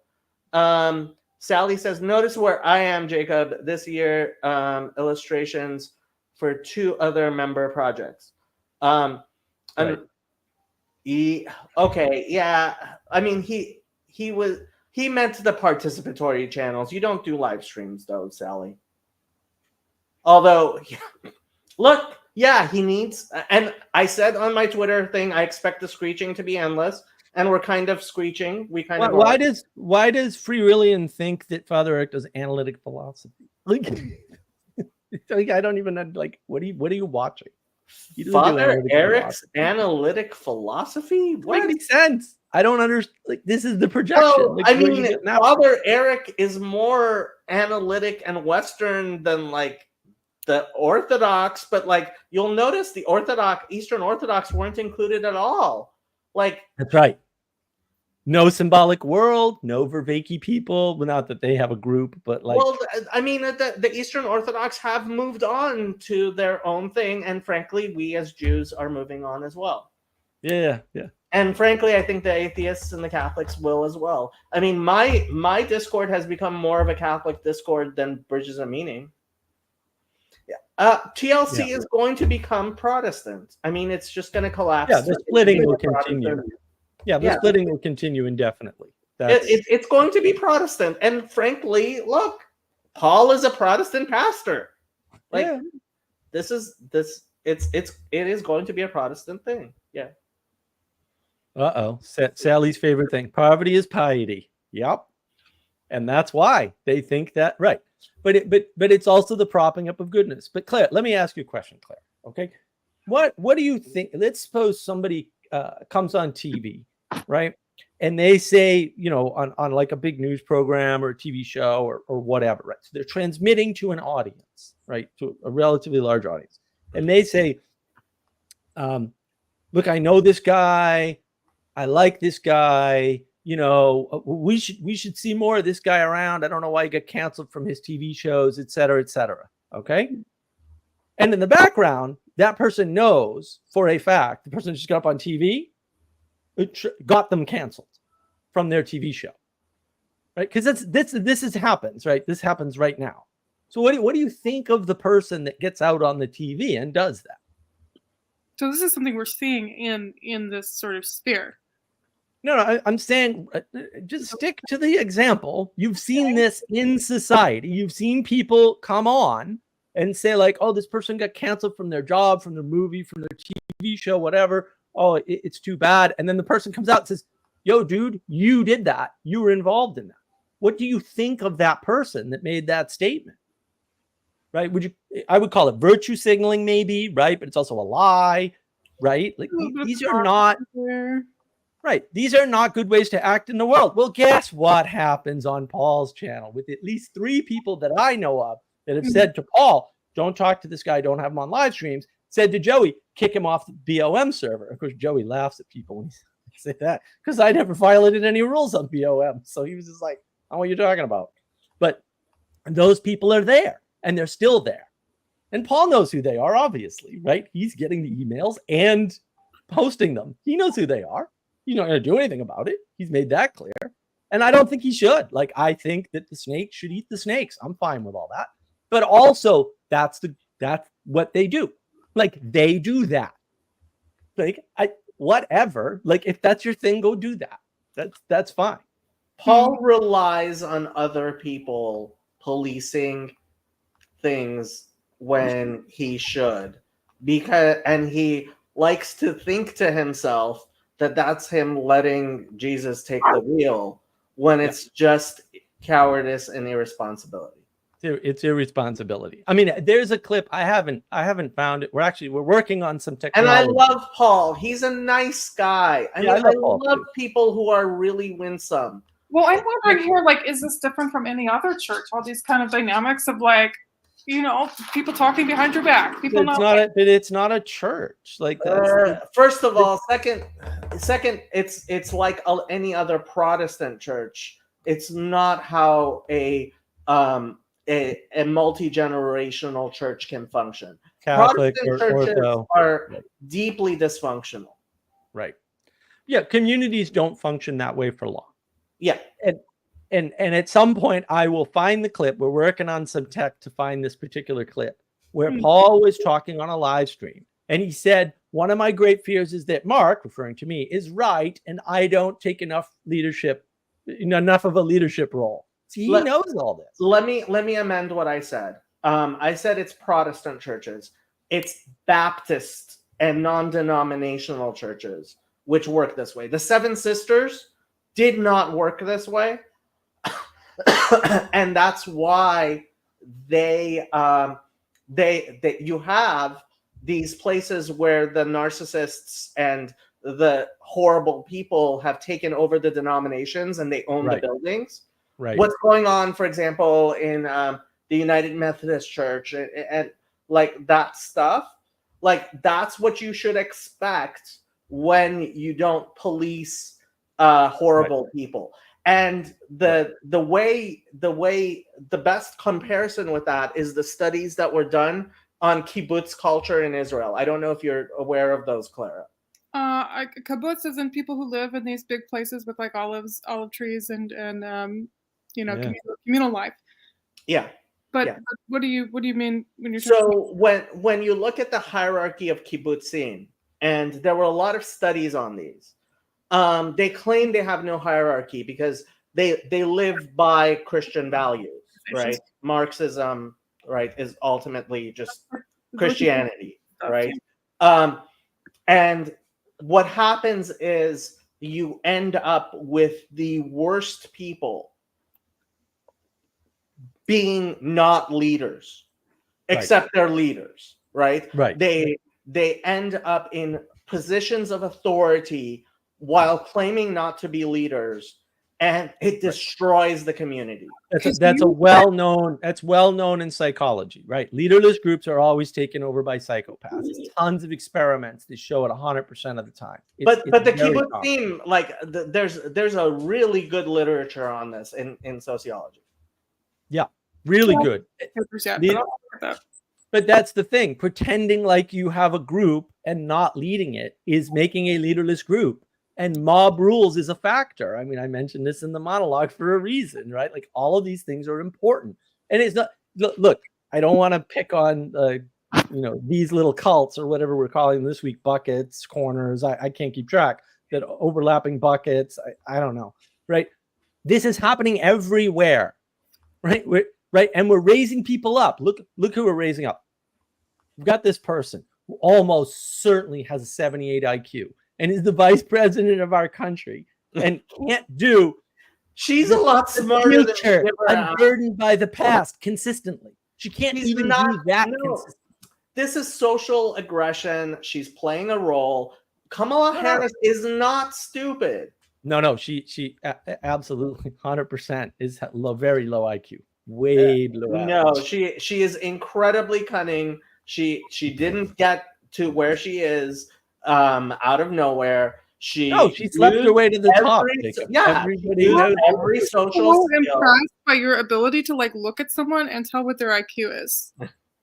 Listen to them. You don't have to look at all. You can close your eyes and listen to how they speak. It's really not that hard. Like I don't understand why everybody can't do this, but I understand that everybody can't. No, Kamala Harris is pretending to be stupid. No, absolutely not. Absolutely not. No, I mean she's not. She is nowhere as stupid as the stuff she says is obviously. Find me any example of her sounding smart anywhere. Of course she's. Look, I'll take one. I'll take one sample. I didn't say that she displays her intelligence. Then you have no evidence that is true, and all of the evidence points in the other direction. Because it's not all about verbal. It's not all about verbal. She makes stupid moves all the time. She physically can't mimic something. She can't physically mimic and act in the world. That is a hallmark of low IQ. It's a hallmark. She is this close to being president of the United States. She did not stumble. This is like Trump derangement syndrome. When I hear people say Donald Trump is an idiot. They did this when George W. Bush was president. They did this to George W. Bush. They said Dan Quayle's a low IQ guy. He was the vice president. He wasn't a low IQ guy, but that's what they said. clearly these people believe that's a possible configuration of the world because they've said it before. So They that said is it. them being clever and manipulating people for sure, right? And every time Dan Quayle or George W. Bush, for that matter, made a mistake, they'd say, see, they're low IQ. We don't know how they got to be president and vice president, but they're stupid because that's all they care about. Social aggression and social climbing is it takes a lot of conniving and a certain type of intelligence, which I believe she has. Now, other people can do that for you. Let me catch up on comments here. David Flores, I found that some symbolic world people, myself included, have not been nearly as active in this space because we've been trying to participate more in our local area, church, family, etc. Good, you should. I don't want people active in my space, actually, if they can do it somewhere else. I think that road is a natural extension of all ethos of it all. Well, it is for some, but it isn't for everybody. Like, you guys keep presuming good intent on people who clearly don't have that. You can't run around with people telling you have no agency, that you're under attack by assassins. These are not healthy things for people. You take things way too literally. No. They're not healthy signals, period, in any context. It's sarcastic when he says there's no agency. Yeah, maybe. But you know what? There's a bunch of mentally ill people there that follow his lead and get worse. So I actually maybe, think, but also it creates more bad than good in the world. And I think you're misunderstanding. What even is this conversation? I disagree. That's fine, Jacob. You have your own opinions. That's fine. She's an empty suit. No values except power. No values at all, Don. Sally, yep. Aptitude, diligence, resented, yep.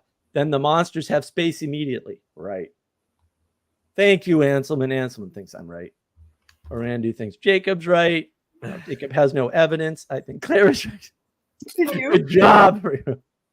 Here we go. Sanjuro, I think Cthulhu is right. That is fundamentally correct. Cthulhu is right. That's the wedding is next Friday. Is this Friday actually? So next week. 3 rights make a left. Here we go. Here's some more Cthulhu. Excellent stuff. Kamala is creepy. Well, that's certainly true. I know I'm right. Anselman, we know that you know that you're right. That's all. I love Anselman, but also no truer words have been spoken. Why is Jacob home? He's supposed to be at a wedding. The wedding's on Friday. Next Friday. Oh, next Friday. Oh, so you're not going to be joining us next week. Oh. I rarely join, but I heard Clara was going to be on, and frankly, it's going to be dark soon, and I don't stream on the Sabbath. Okay. But I I thought I would come just to give some moral support to Clara. Always a pleasure to see you, Jacob. We appreciate your time. I certainly appreciate you, Jacob. Worried, I guess, that Mark would see me, and I don't know. Which Mark? Oh, for the love of God, do we need to? Do we? I don't want to get differentiate the marks. Apparently, I got confused with Mark D early on, and I was like, "What is wrong with you people?" Because people won't engage. I think that's another way to know, right? Like, okay, no, that person's bad. Have you ever talked to them? No, but I know they're bad. I'm like, well, then you're the problem. Can we talk about good Mark, and psychopath Mark? Like, differentiate the two? That doesn't sound very nice. But I was recently told that actually you have to have barriers to niceness because otherwise evil will infiltrate. Have I got that right? That's true. It is. That's 100% true. You're not going to get disagreements here. Yeah.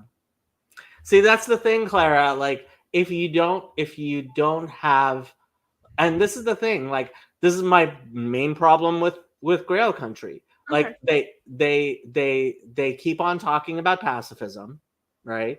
Yeah. And pacifism is the privilege of people who are being protected from evil by people they castigate and feel superior to. Right. And it's like, you're just horrible, and you will lead to it's the banality of evil. It is what allowed the the Holocaust to happen. Yep. Pacifists have to take responsibility for the Holocaust. Niceness makes a lot of niceness. No, actually, it just opens the door for evil and allows it to germinate and spread. That's modulated niceness. You have to lead with niceness. You have to be certainly reciprocate niceness, but makes you evil, have to recognize evil is evil. Yeah. Oh, there we go. Right, Jacob from Anselman. Wow, Anselman's agreeing with me. I must be wrong. You were so close. You were so close. You could have been gracious.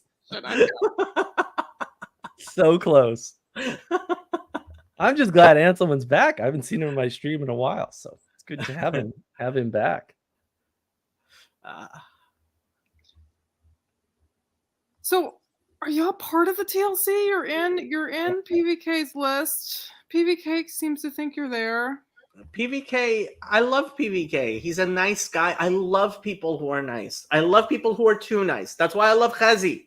He's too nice. And I love that about him.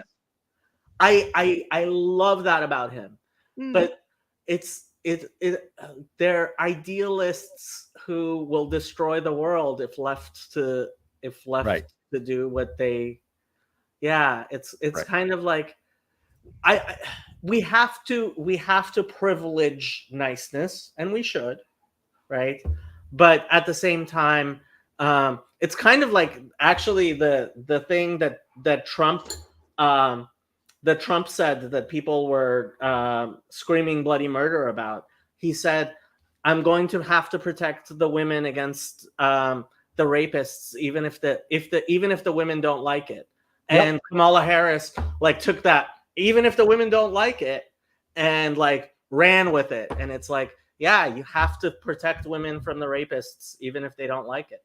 You have to protect people from themselves because we all need help. We're all imperfect. Yes, you have to do that. There is conflict in the world. We're born into a world of conflict. I mean, when you look at Los Angeles, all the homeless people on the streets right outside my door, right? It's this unwillingness to protect people from themselves that makes it happen. Don, I keep wondering what Neil Dedalus would do if someone broke into his house to kill his family, turn the other. They all say that. Well, they all say they would. Nate Luke would. Luke has said he'd turn the other. Yeah. Hi, Jesse. I don't think we've actually ever spoken. No, I don't think so. No. Hi. Yeah, we're usually not on at the same time. I don't stream at this time, and it's getting late. I am going to leave in 15 minutes, but I've seen you on Mark's stream a few times. Not too many times. I don't think I know you very well. He was on with Burn Powers too. A lovely talk with Burn. Oh yeah. Yes. I haven't. Well, it's impossible to keep up with all the content in this corner. That's why we need less content and more quality content. I agree. I think we need better relevance realization. Yeah. That too. Quality content would help, so we have something to look up to instead of just grabbing whatever tripe. I think having lots of content when you have a filtering mechanism is good. And what we need is more filtering, which we don't have. I agree, Sally Joe. If you don't shield being nice or you're nice people to some extent, the hyenas will eat cut first and children first, right? That's true. Niceness and kindness are not the same thing. Well, that's also true. I want to dig in on that because how do we get a civil or kind of space? Or do we want that? Do we want civility? Why do you want to be civil to evil people? Just somebody's got to explain that to me first, and then we'll go from there. We want civility to people who deserve civility. Yes.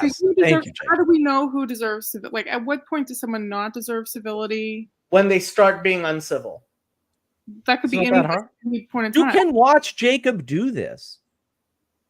Where's your stream? Where's your stream with Richard, Jacob? I might have it somewhere, but actually, I might have with Leiboviz's brother. Yeah. Oh, that was a while ago. Right, but that was an excellent example. I might have that. Clara, remind me later when I'm not like ill, and I'll dig up my document of important links and events so that you can see Jacob enacting this. Can Like, I get the whole document? I have a document of important links. Okay, It's yeah. got all kinds of links in it to all kinds of interesting videos, like both of my talks with Paul, and and then I usually pull things out of it. A couple of people have access, but and it's not like a secret. We have lots of documents. Nobody wants access to them, but nobody wants to work with us. But that's fine. I don't care. The people that work with us do good work. So I'm Clara's gunning for yet another huge grant from one of the evil foundations to come and spy on us for the enemy. I need a book deal before I get another grant. Let's be real. So if anybody wants to give me a book deal, I'll accept another grant to write more about y'all. But now I got to finish my dissertation, Jacob. Jacob likes to skip to the end. That's just hold on. Sally Joe, strength should be honestly revered and pursued, yes, or niceness will be eaten right out of you, right? The spite against strength itself is evil. Yeah, there's a lot of spite against strength and people raising up the weak, right, which just corrupts everything, right? Sally says hi to Jesse. Dawn, I'm exercising the muscle of deciding where to spend my attention, getting better. Oh, that's good, Dawn. Yeah, discernment's important. I have live streams on all this, by the way. They're like a year old now, at least. We're at the end of things. That's what I would say. And when you're at the end of things, like you're at the end of the party, that's when your attention can get hijacked the most. It's a common phenomena. If you actually want to have a great party, what you should do is tell people you're going to leave soon, and then you'll have really good conversations because everyone goes, oh, that attention span is very precious. It's very rare. Okay. Well, I better get my words in. I better make this connection happen. Otherwise, because you're going to go soon. So I personally think we're just at the beginning of something. I think I have bright hope for our future. We got to get through the chaos first, Jacob, and there's a lot more to come. At the beginning, something at the end of something is almost synonymous. Yeah. Sally Joe, yeah, be civil right up until people quit. Politeness is a good start forever. Yeah, well, that's the problem is people I don't particularly like the Kairos moment stuff, but also not wrong, right? Because the old world is crumbling. Everyone's seeing all the corruption that was there all along, pretending it's new, right? Did you see the Hugh Hewitt video? No. Oh my God, you have to see this video. I don't know if you'll get a copyright strike if you play it, but it is amazing. On the Washington Post. Here, I can pull it up if you want. Put the link in the chat or something, and okay, I'll put the link in the chat. I don't know if I mean it's been running around. I don't know if you would get copyright or not here. Yeah, no, I don't want to take a chance on that. There's no reason to take risks you don't have to take. Unforced errors are bad. Here, it's in the private chat. Thanks. Or make enemies you don't need to make. Because that's an evil right there. Right, essentially making enemies of people that you just leave them alone. Just I make enemies when I Oh wow. Just the title. It's like, yes. Oh, it is the most amazing clip in the world. But the thing is, that's not the first, second, or third time this has happened. It's just everyone's like, now it's a big deal. I'm like, guys, it's been on for 30 years. Marcus just literally exploded. And Ruth Marcus may be one of the worst human beings on earth. It's a video going around. So what happened was the Washington Post has a daily kind of podcast where they're trying to do the New York Daily thing, right? And it's run by this guy Jonathan something, and it was Ruth Marcus and Hugh Hewitt, and the moderator was running a Kamala Harris commercial, and Ruth Marcus starts agreeing with the commercial, and Hewitt's like, excuse me, but we have to at least pretend we're journalists and give the facts, right? And the moderator is like, well, I let you come and spread misinformation all the time, so I don't need to be lectured on whatchamacallit, on journalism. And Hugh Hewitt says, you know what? I'm never coming back. And he just takes off his earpiece and leaves. And then Ruth Marcus, like, first of all, the moderator didn't know what to say. And then Ruth Marcus is like, I'm trying to, and then she freezes, which, as far I don't believe in miracles enough to believe that wasn't somebody in the back, like, being like, oh, this, yeah, bye Ruth Marcus. And it was just the most glorious meltdown. Like, I think there was a producer in the back who was like, let's make this as beautifully disastrous as possible. But that's what things like that. I mean, I think you're seeing that in this election is there are people who are sabotaging Kamala Harris, and because they want to go back to a world of competence and reality. Yeah, well, I don't know that they're sabotaging. I mean, I think these patterns emerge. Like, you can only be incompetent for so long, and then things crumble. Far be it. Yeah. Far be it for me as an Australian to comment on American election cycles, which we find slightly traumatizing, to say the least. But I would like to get your opinion on the recent celebrity Down with Democracy video. I think that's quite I don't know if you've seen this. It's Scarlett Johansson and crew. I heard about it. Not seen this? No? I haven't seen it. A little bit. What, they were singing Imagine? Is that it? Is that no. This is really recent. No, it's a video clip with them all pretending to come up with a campaign slogan for Kamala Harris. Okay, so like, with the what phrase, are some examples? I'm down with democracy. Yeah, well, down with democracy kind of explains being a Democrat these days. Strange phenomena, that's all I'm saying. Well, I mean, okay, it goes back to Colbert saying to the CNN person, I know you guys are very objective, and the audience starts laughing, and she says to him, is that supposed to be a laugh line? And he says, it wasn't meant to be, but I guess it is. There is a laugh response you end up having to ridiculousness. And I think this is a physiological response to, and that's why they have to go after things like the Babylon Bee. And so you've heard the joke, how many feminists does it take to change a light bulb? That's not funny. This joke is 30 years old, right? Because, like, when things are really, really ridiculous, you have to police humor.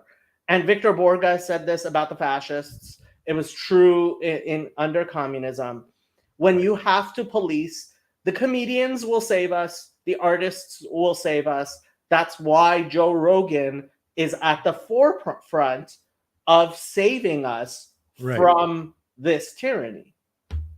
Well, and it's ironic, right? They're saying Donald Trump's going to destroy democracy, and then they're going down with democracy. I'm like, well, then you should be voting for Trump under your own logic. Of course, they're not logical creatures, but it's bizarre. It's like it's upside down world. It's clown world, but that's the pattern, right? You can't maintain that decentralized, no leadership thing for very long. I have a video on the trick of progressivism, right? Like, you just can't do it. Like, you can't keep moving forward because patterns are real and they manifest. And the trick of socialism, same thing. Like, they tell you can have a world without government, And that's why any 3 to 5-year-old will regularly quote Karl Marx, not having read him, because they're reproducing the entire theory from scratch. Because it's not that like any idiot can come up with it. Any 3 to 5-year-old will, in fact, come up with that system. Reality is that which asserts itself despite the fact that you don't believe in it. Yeah, exactly. Right. Objects to your subjective experience. Sure. That's part of it. It's not the whole thing, but that's part of it. Yeah. Yeah, I agree, Jacob.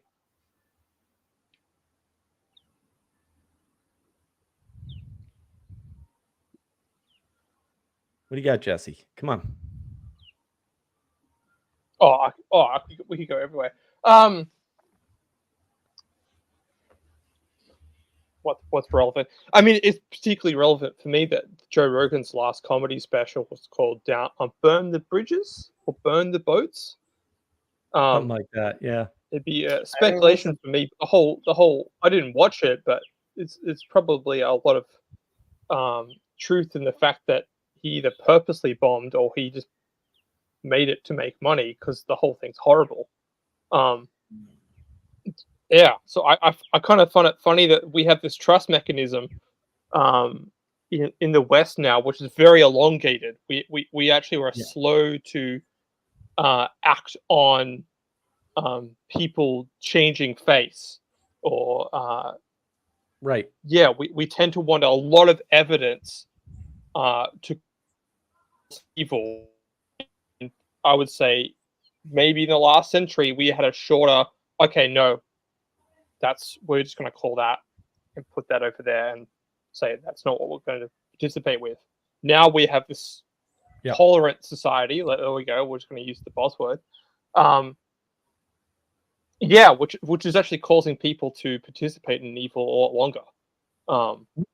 Right. It's and the boundary. What's the sunk cost fallacy is actually kind of tied in with that tolerant society. Well, I mean, you've heard that cycle of strong men make good times make weak men make hard times make strong men make and that cycle is kind of true. Look, when you don't have a lot of, when being evil isn't an advantageous when you mow the lawn, right, and the weeds can't grow, right, then things look good. And if you let the weeds grow, guess what? The weeds are going to take over. And you end up having to mow the lawn / do the weeding, and get where. So it's part of the ebb and flow of when there's a problem, you have to address it. When there's no problem, you kind of let things slide. Yeah. Well, and the lack of clear, bright lines, and with our thesis, it's not, look, the schools in America definitely took religion out of school, right? Like, yes. And I would say that's bad, but that's not the problem. The problem is they also took, at least to some extent, gym, recess, art, and music. And when you do that, you can't regenerate the religion, because your participatory knowledge, if you want to use fancy for Vicky words, and is shop. not tuned. And shop. Yeah, there's a ton. Right. Well, and the most important thing about shop is that the really stupid kids lose a finger. That's right. For life. Do you all think that this is going to be a fair election coming up? Do you think it's going to be like actually fair and democratic, or? It's already not fair. I mean, if it were a fair election, then Kamala Harris wouldn't be the nominee. Also true. Look, we've already had how do you get a nominee who received not one vote? Yeah, at the convention officially, technically, didn't she receive votes there? No. What was that thing where everybody was saying? Well, I thought that was voting. It never happened. No. There were 0 votes cast for Kamala Harris. Well, what did the delegates do then? They've done this before. The Democratic Party, when Hillary was running, did the same thing. She she basically, the Clinton Foundation bailed out the Democratic Party because they were bankrupt, which is totally illegal, by the way, right? And then they usurped their own rules to get her on because there were, again, no votes, right? This is definitely not going to be a free or fair election. What is likely to happen, and I'm very glad to see that even Nate Silver, who I've been depending on, has been seeing, it's very obvious the polls are not actually printing the material they have, Right. which only means that the polls are obviously printing, are obviously the real polls are showing that Trump is winning by a large amount. And Right. despite the amount of cheating that the Democrats always do, I think they're not going to be able to pull this off.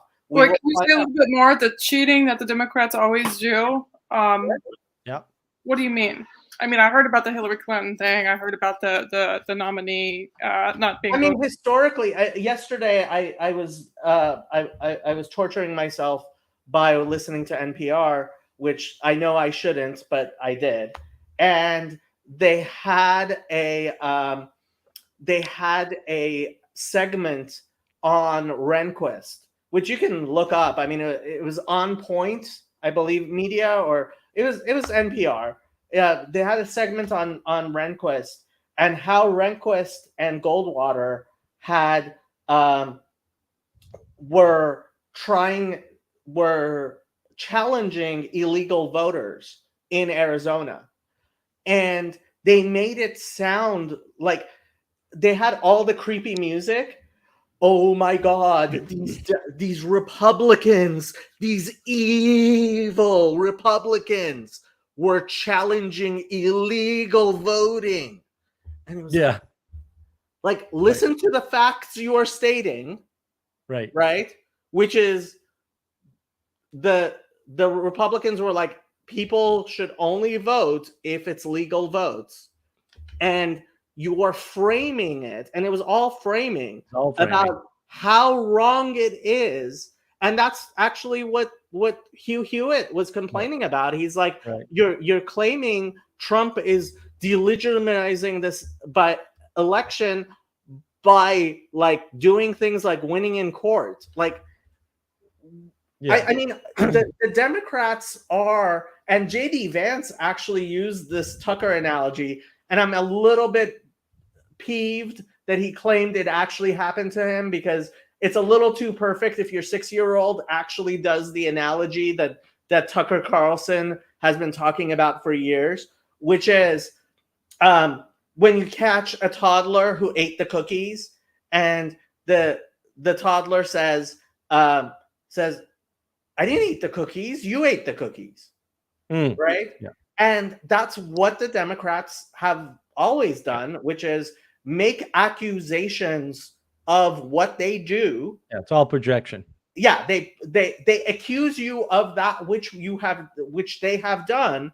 Like, look at what's going on with the lawfare with Trump has been prosecuted, like absolutely persecuted. He was found guilty of 34 felonies.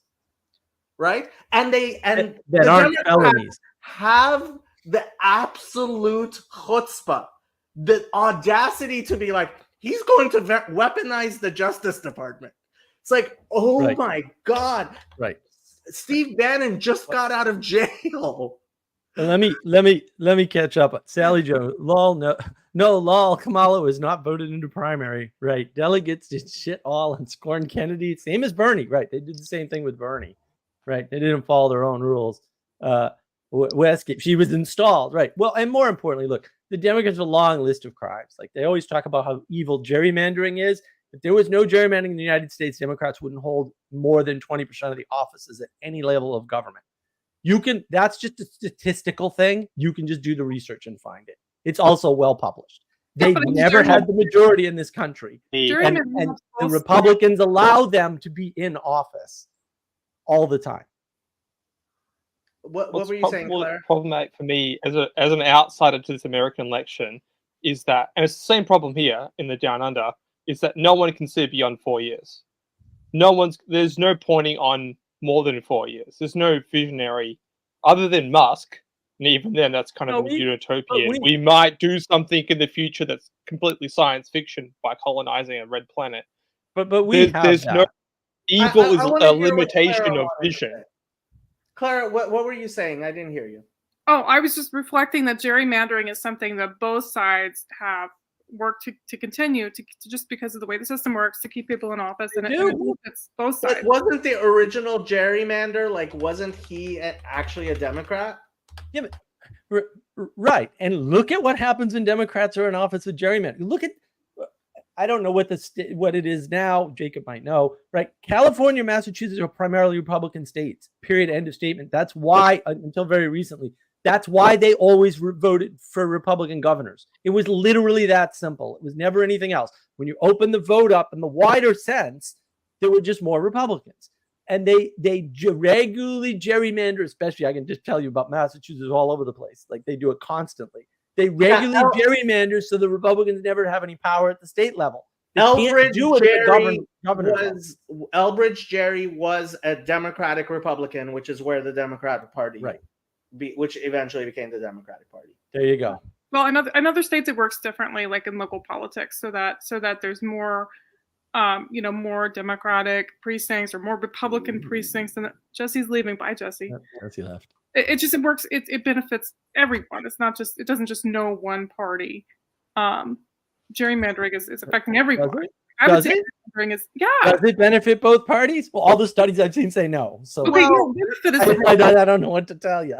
Sure. But I think the Republican Party, until around the time of Nixon, was actually functioning as an independent party. I think what happened was around Nixon, I think that's when the long march through the institutions started having the effect that it's having.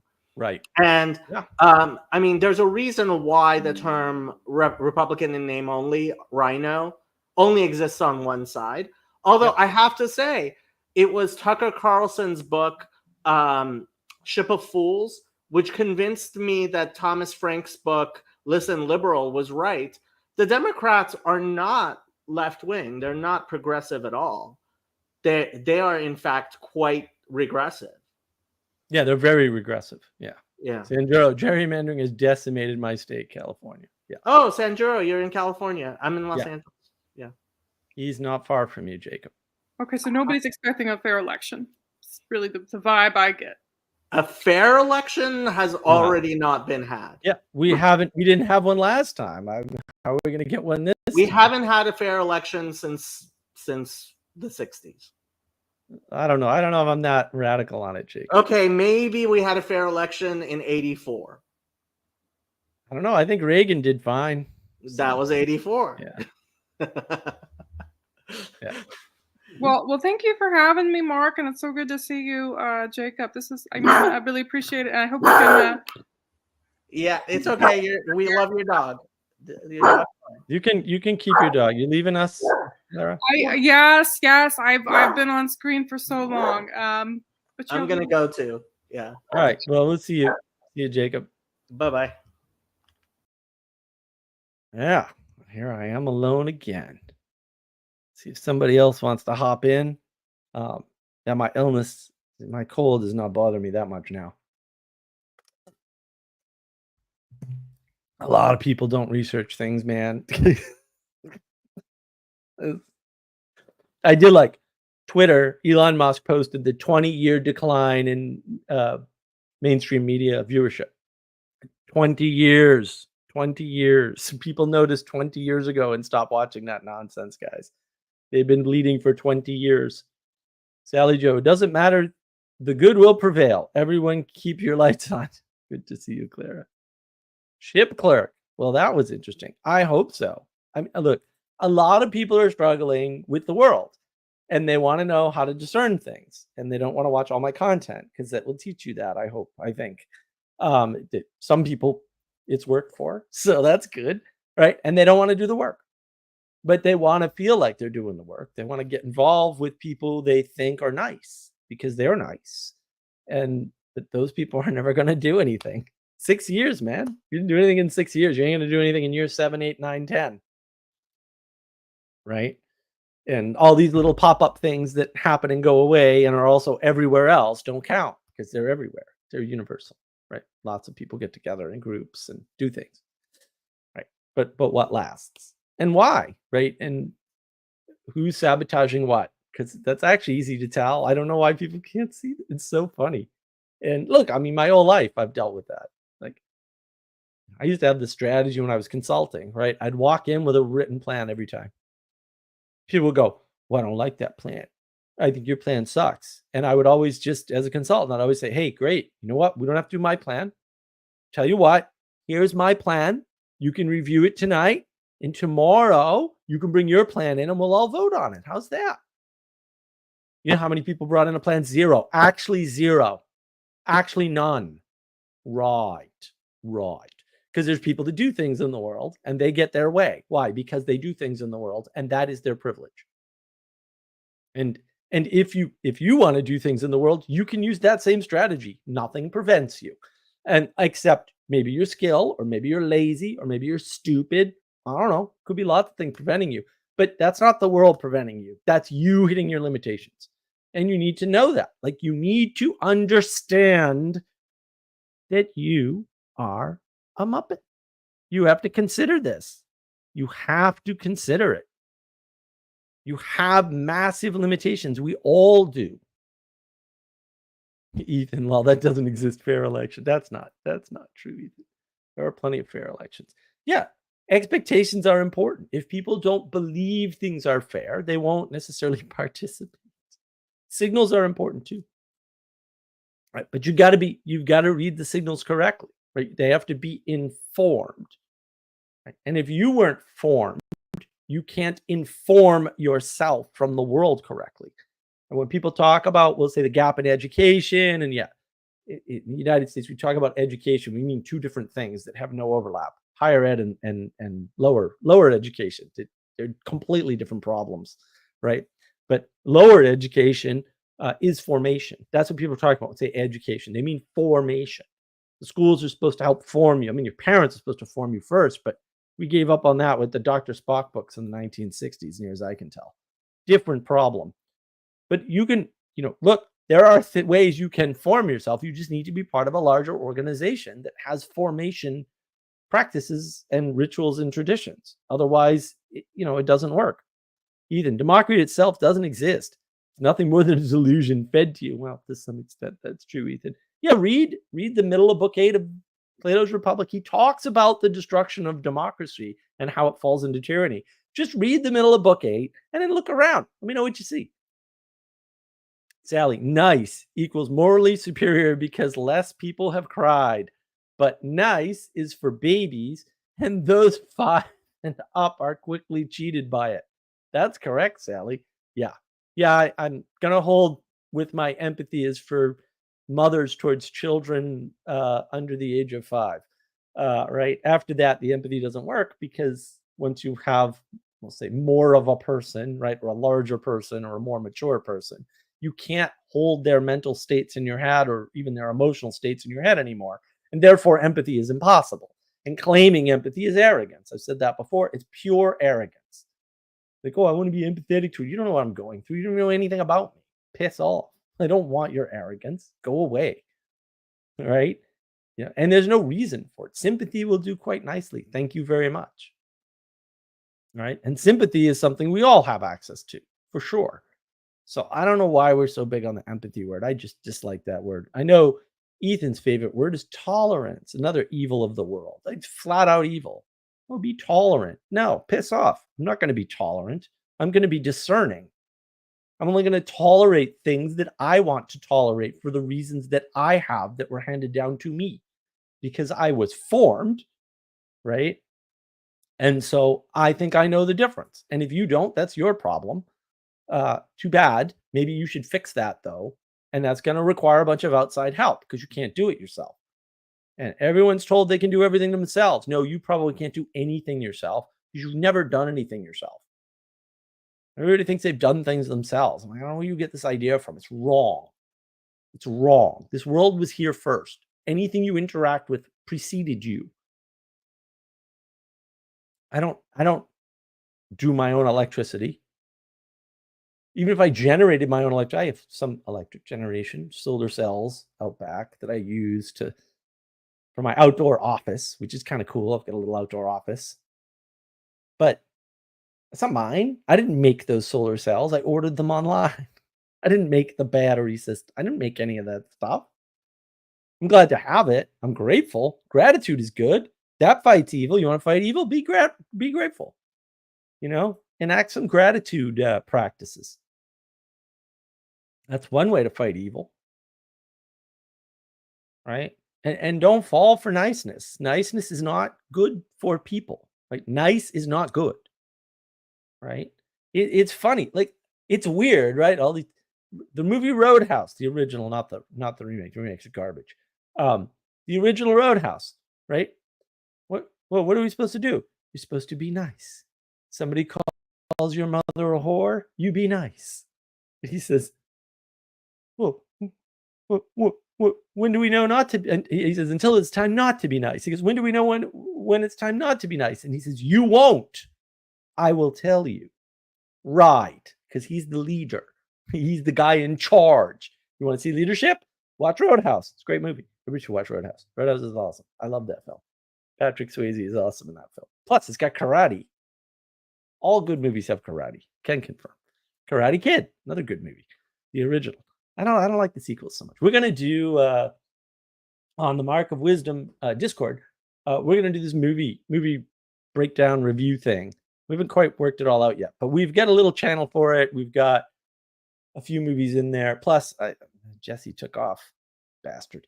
We got to do our Matrix thing, Jesse. So unfortunately, I was, like I said, away for almost a week at funeral for my grandmother. So yeah, much chaos ensued due to much evil. Certainly not the place you want evil is your family, but also these things happen. Better get used to it. Got to get with Jesse on the Matrix thing because we got to move that forward a little bit more. I know I get totally sidetracked. I think my cold is over, but because these things usually don't last very long with me, thankfully. But who knows? I might wake up in the morning tomorrow and be completely spent. So, yeah, I was going to release part 2 of my Peterson Vervaeke talk. I have 2 and 3 recorded, by the way. But yeah, I got sick and then I got a cold. Those are 2 different things. And so, look for them coming up. That's all I can say, but they'll be out soon. And then I got to record the 4th one and move on to the next thing. I forget what I'm doing after that. I'm doing a commentary after that on I think it's the Peterson and O'Connor and Dawkins. That's what I'm doing after that for commentaries. Now I got a few recorded videos I'm going to do. So many. I've probably only got about 250 of those that I want to do. Not that I think I can do anything like that ever. Some of them I just can't do. I just don't have the framing or whatever. But we'll get all that done. All right, I'm gonna have some more water. If there are no takers for coming on, then I'm gonna shut the stream down early and probably go to bed because cold. And then again, the odds that I can go to bed directly after the stream are probably 0 because I'm usually all wound up. I really enjoy my little pirate live streams, even if the rest of you don't. Just saying. Still, otherwise I wouldn't do them, right? Otherwise I wouldn't do them. Clara, feel better soon, Mark. Thanks. I suspect it's probably over. I thought it would be quicker, but I keep getting older, and then things happen slower on the repair of the body side. So, what's up with that? But I don't remember signing up for that. If anyone's got a solution, like hit me up. Let me know. But Clara, look, come on again. Ask more questions. There's 6 years of history people don't know about, right? This is all kinds of things that have happened that are very telling. And like with any group, like you should know the history of the group you're getting involved in because there's a history there and it's probably important. And part of the novelty means we ignore what came before. It's fantastically important to know where things came from and what developed before. And, like you can't understand political candidates if you don't understand, like, Trump is a Bill Clinton Democrat. It's the most stable political position in the history of American politics. He's on Oprah, right? I've seen the clip many times, right? I know Bill Clinton. I'm friends with Bill Clinton. I voted for Bill Clinton. Bill Clinton's wrong about China and trade.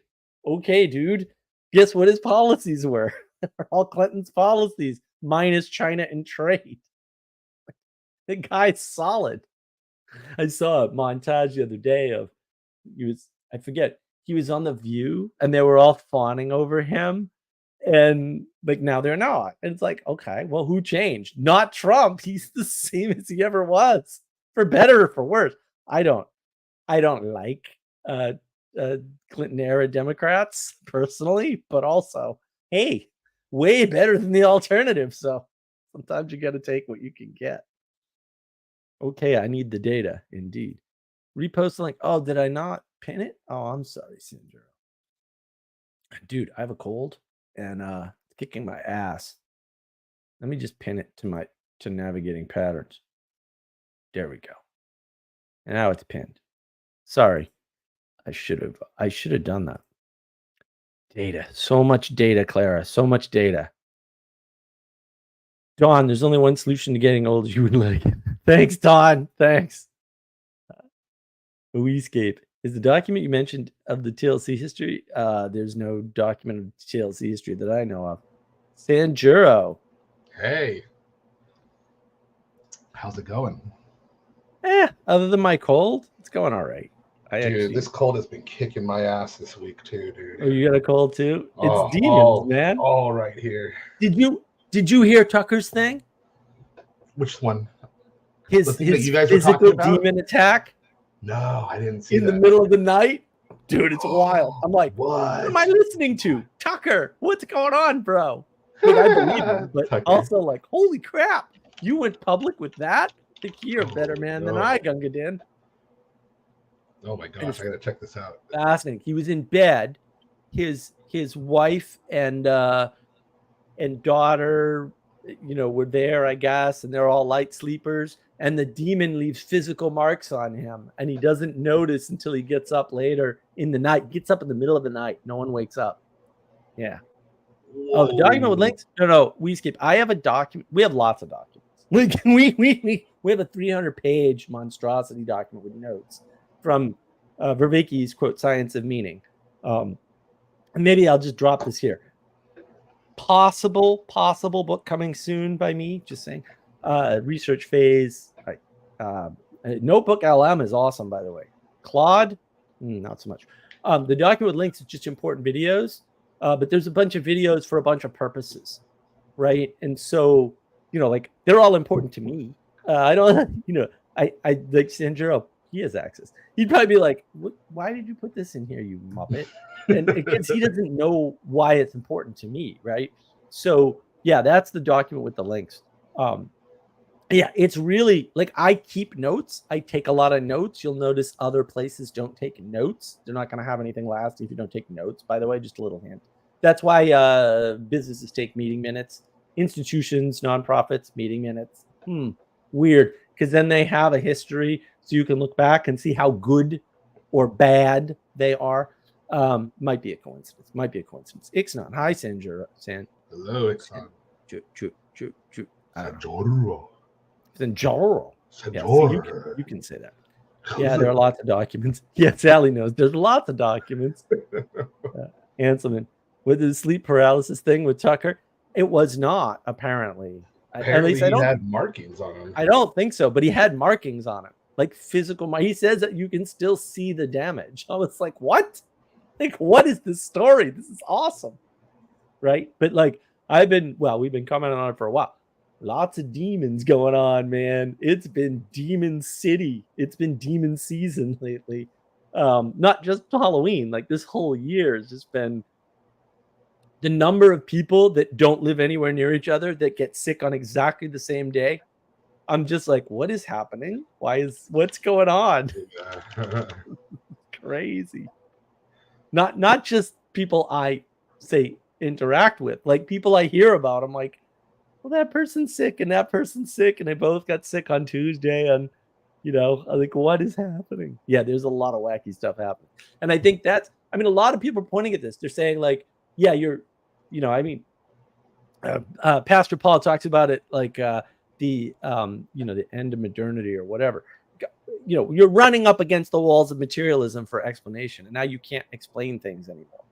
And that's now you need new language. Well, that's why people are fleeing, we'll say, to religion. Clara is back. Give me 2 seconds, Clara. I just want to read Anselman. I've had odd encounters with sleep. Don't even get me started. I need a whole stream just for the sleep paralysis, lucid dreaming, blah blah blah. I got research. I got all kinds of stuff. Anyway, go ahead, Clara. Clarify. It's nice to see you, Sanjuro. Hello. I'm bringing Mark here into my research project, if that's cool. Mark, I didn't even formally ask you if it's cool if I use use content from this channel in my work. I don't mean to presume. Go ahead. I don't care. Okay. I like to ask. Right? Like, I'm glad you asked. Sure. Unlike some people that clip my channel and use it for nefarious purposes. So sure, go right ahead. I trust you. Who do you even mean? Who's doing that? And I appreciate your permission. You can find it. Okay. Well, that's a lot of work, but you know what? I don't like to play this outing people in public game. Okay. I mean, I'll do it if I have to. And oddly, they usually force me into it, and I'm like, you moron! Like I have the goods. Why are you doing this to me? But hey, if you look, the thing is, Clara, I like to win a lot, and if people put me in that situation, I will. Oh, I love to win. I love to win so much, and I shouldn't. It's so advice. Yeah, you can see this, by the way. Reach out to me, Clara. I'll send you at least one particular link that's very interesting, but I don't have the other one that we were talking about earlier. But there's one link where I was on Jacob's channel back in the day before he changed up who was able to be on his StreamYard, where I talked to his favorite friend Claire Kaw, and it's glorious. And I was like, this is like the old days when I was the king. And all who came before me got slaughtered by my sword. It was fantastic. Oh, just thinking about it makes me feel better. Yeah. We're trying to help him with this, Clara. Right. Well, I was saying on the stream, I should not be allowed to do this. I got to calm down. This is like crack cocaine for Mark. Like I was well aware of what was going on, but like she wouldn't stop. I'm like, I told her, you cannot win this game. You're not going to. You cannot win this game with me. It's not even possible, and you don't even understand why. That's how, like, you're in a realm that you don't. Do you have a question, Clara? Ask a question, please. And she kept going. Anyway, giving me a lot of data without me having to ask anything. So, no, it sounds like you have a lot of fun. It sounds like you have a lot of fun here. Mm-hmm. We try to. Yeah. We try to. Yeah. We try to talk about serious things, but keep it lighthearted, but also, not avoid those things, right? Which I think, that's a skill, and it's not as easy as, dreaming up, waifu world or something crazy, or, putting in, nutty clips of cats falling off of dressers or whatever nonsense people do normally, so we try to keep it more personable and interactive and participatory and light, right? Yeah. Well, people bring your name up in the Bridges of Meaning Discord server, like not in the server, but when they tell me sort of about the history of especially it seems like the Bridges of Meaning, and Mark got all mad and he went off and started his own server. Is that like so? None of that happened. Okay, that's stupid. Yeah, but if you want, I could share a little bit of my experience with the whole thing because I'm kind of the new blood around here. Oh yeah. I attended the Chino Estuary. I was John Van Donk.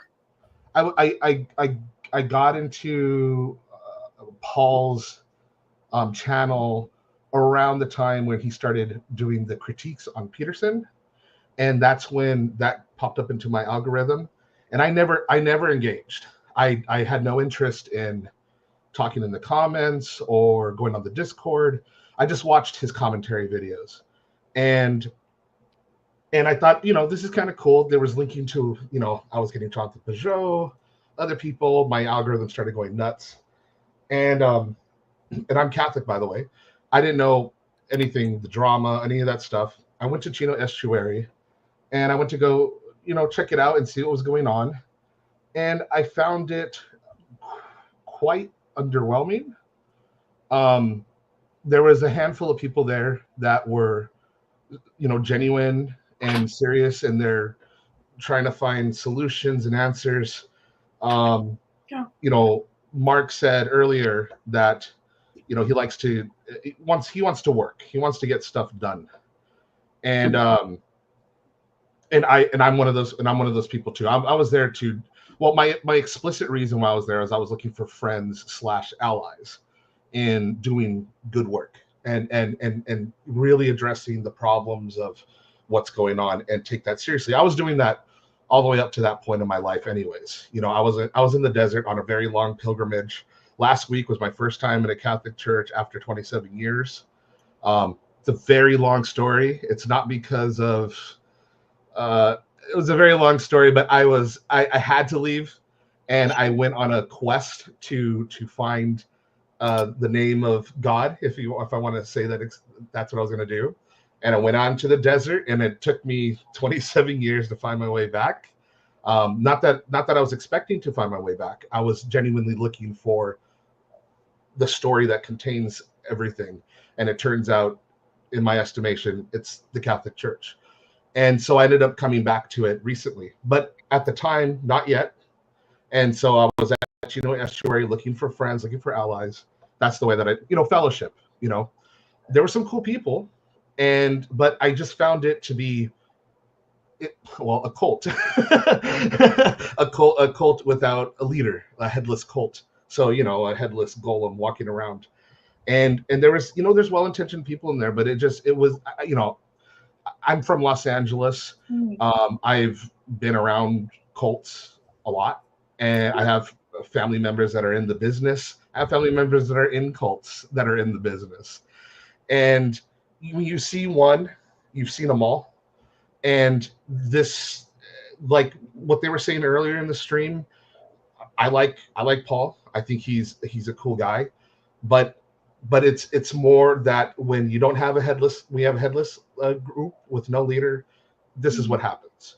And so at that time, were you gonna ask a question? Yeah, no, I'm just sort of thinking reflexively here. It's just like nobody sort of told me this side of things. Like, I'm so glad that y'all let me in here, because it's kind of like, I hear some of this mushy good stuff, and like, I don't mean to dismiss that, but also I really don't want to dismiss what you're telling me here, because like the fact that it's like a cult, like that's serious. That's a serious, like, you know what I mean? So it's worse. It's these little cults, right? Like, that's the real problem, right? And that's the Protestant splitting. Sure, like, yeah, absolutely. The imagery that I like to use is Paul is kind of like the Pied Piper walking around, and he has all these little cults swirling around him, and he's refusing to take any responsibility of it. And this is just what happens when that happens, right? It's not saying he's trying to explicitly make a cult, but like they were saying earlier, there's reasons why his church is dying. There's a reason why, and a lot of this is getting these people and raising them up. What I saw was a lot of giving people fish and not teaching them how to fish, and that really bothered me. And when that's happening, there's no work is happening, and this is nothing. And this is serious times that we're in. And like I said, I was on a pilgrimage for 27 years. I'm here to play. I'm here to work. And so I shortly after that, I like the I always take the most that I can away from these experiences. Sure. And I was like, okay, I made a couple connections there, not really, but just a couple, and just had some stuff confirmed for me. So I was like, okay, that's good for me. That doesn't get me closer to friends and allies. And it wasn't until I saw a video where this weird guy, Mark Lefebvre, and this Roman Catholic priest who made a video, and they called the phenomena that was happening in this area the Jordan Peterson sphere. And I immediately saw that. I was like, oh yeah, that's it. That's exactly it. Because it's always been about Peterson, right? And what that means and where that goes. But it's and that's kind of the thing that has, if you really want to look at the nucleus of TLC and all these things, it's really Peterson's work coming into the stratosphere with everybody, and a bunch of people. It wasn't just us. There are a lot of people have been floating around, but that was kind of the main thing that this was coming around. I saw that video of their critique of this of TLC, and I was like, spot on. And I had only seen Mark a couple times as a name in the comment sections every now and then, and he was always just snipering, just headshotting people from 200 meters away.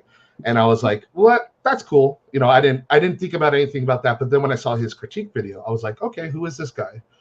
Found his website, went on his Discord, got to know him personally, because I'm not as Catholics, it's about relating to people. It's about having a connection with people. I'm not just going to go in there and just do the gnosis thing. I'm like, I need to know if this guy, believes in what he believes in and what that is. And I got to know Mark, and he may have psychopathic tendencies, the way that Jacob says. Different Mark. I'll say this to you, okay? I put on our Discord a extensive 1,000-question which fictional character are you, that some guy had made with thousands and thousands of different fictional characters. I think he did the quick test. He didn't do the full 100-question test, but he still did the test, and he got Optimus Prime. So I think that Mark has a heart. There you go. I wanna catch up on comments real quick. Ron, good to see you, man. I'm just catching the stream. Well, it's here to be caught. Don, our MJ's criticisms, man, I don't know. I sometimes agree with him. I don't know what all his criticisms are. He seems to be very concerned. He's been very concerned for years. More importantly, Weescape. Yeah, PVK is very sincere. I've met him multiple times. That no one doubts his sincerity, right? But as I pointed out earlier, right? Like, the fact that you're honest doesn't make you a good person. The fact that you're sincere doesn't. The fact that you tell the truth doesn't. These things are insufficient measures for goodness, and that's the danger. When you think you can fly around at 10,000 feet, throw seeds out the window, and that's a good thing, that's a problem. Ansem, and Grail Country is influenced by theosophy, yes, and the esoteric, right, and seeks to bring these things into a reshaping of Christianity. Right. Well, and it starts from a grounding of Christian anarchy, which is impossible. Like, either you follow Jesus, in which case you bow down to the king, or you're an anarchist. Like, you can't have both in any form. And it's more complicated than that, because you're also supposed to render unto Caesar. So I don't know where you're getting anarchy out of the Bible, but it ain't there. You just need to not try to do that. Right. It's just more of this nonsense. And I've talked to Nate about this multiple times. And Nate and I are buddies. We're fine. We met in DC. It was wonderful. Whatever. Also, freaking man, I had his leftovers. Freaking, that's better than any fresh cooked meal I ever had in my life. He's an amazing cook. Love Nate. Which Mark was the psychopath? Well, Mark D is the psychopath. Also, me having psychopathic tendencies is certainly not something I can say. How dare you, sir, with any conviction. There you go. Ansel, it is only in Grail Country that I've heard from Luke the calling of those who disagree as heretics. Yeah, well, Luke calls everybody heretics on his channel too. So yeah, so many problems. I don't have time, Ansel. I don't have time. Yeah, look, and they're a lot of them are nice people, right? Like people that I really love and trust, but also like it doesn't mean you have a good system. It doesn't mean you're in a good system. It doesn't mean you're doing good in the world, right? Lots of like the best intentions in the world pave the road to hell. Like I don't know what else to, it's all right there. I don't know what book everyone's reading, but like, yeah, I didn't even read it, and I know this. Like I don't know what to say. I'm not confused. This is a little bit of a disheartening stream, right? Because we see so much, good stuff there too. Yeah, you don't. Like we keep going to them. Literally, I mean, you can watch Father Eric's stream on TLC, his most watched stream, which bothers him greatly, actually, right? And you can just watch them not be able to answer the question. And you can, if you want to put it this way, and I'll be cheeky because Jacob will forgive me, you can watch Jacob's conversion right on that stream. Like 1 minute he's like, "You guys are being completely unfair to PVK," and the next minute he's like, "No, I'm with the Petersons." Yeah. It's awesome. I'm like, well, there you go, right? Because everybody says the word good, and you go, "Oh, okay." Like, tell me more, and they can't, and they get upset, and they call you names. And that happened to me on Thursday's live chat. I'm like, bro, I'm asking a question because I'm genuinely curious as to what you're up. It's not like somebody's quote starting an online church is like way out of something I understand. We were at the Vervaeke server. Like I talked to John Vervaeke. Manuel did too, right? Like the religion we that's not a religion. We were suspicious of religion that's not a religion, but it's not like we don't understand this concept. Like, and we're very curious to make something like that work to some degree, because I agree. Look, Pastor Paul is 1,000,000,000% probably one of the most prescient people on this. Peterson's like an escalator, and he brings you to a point, but he drops you off. And there's nothing there to catch you, which I slightly disagree with, but he's got a point. That's not incorrect, right? And then he says, well, I kind of want to be that, but not really, because I don't want to lead and blah, and I don't have a system, and I'm not going to put anything together because all the rebels will whine at me, which happened multiple times throughout the past 6 years on that, in that area with those people. Is that your experience, Tajiro? Is that like the escalator, I guess, not having a place to drop you off? Was that kind of your vibe? Peterson exists in a flat world, and he is by far one of the greatest flat worlders, and he is pressing his face right up against the wall. I think there's a lot to learn from his wife, Tammy Peterson. And I would present this to you, the notion and the concept of submitting and commitment. It's something that is at the center of everything that's going wrong in our civilization.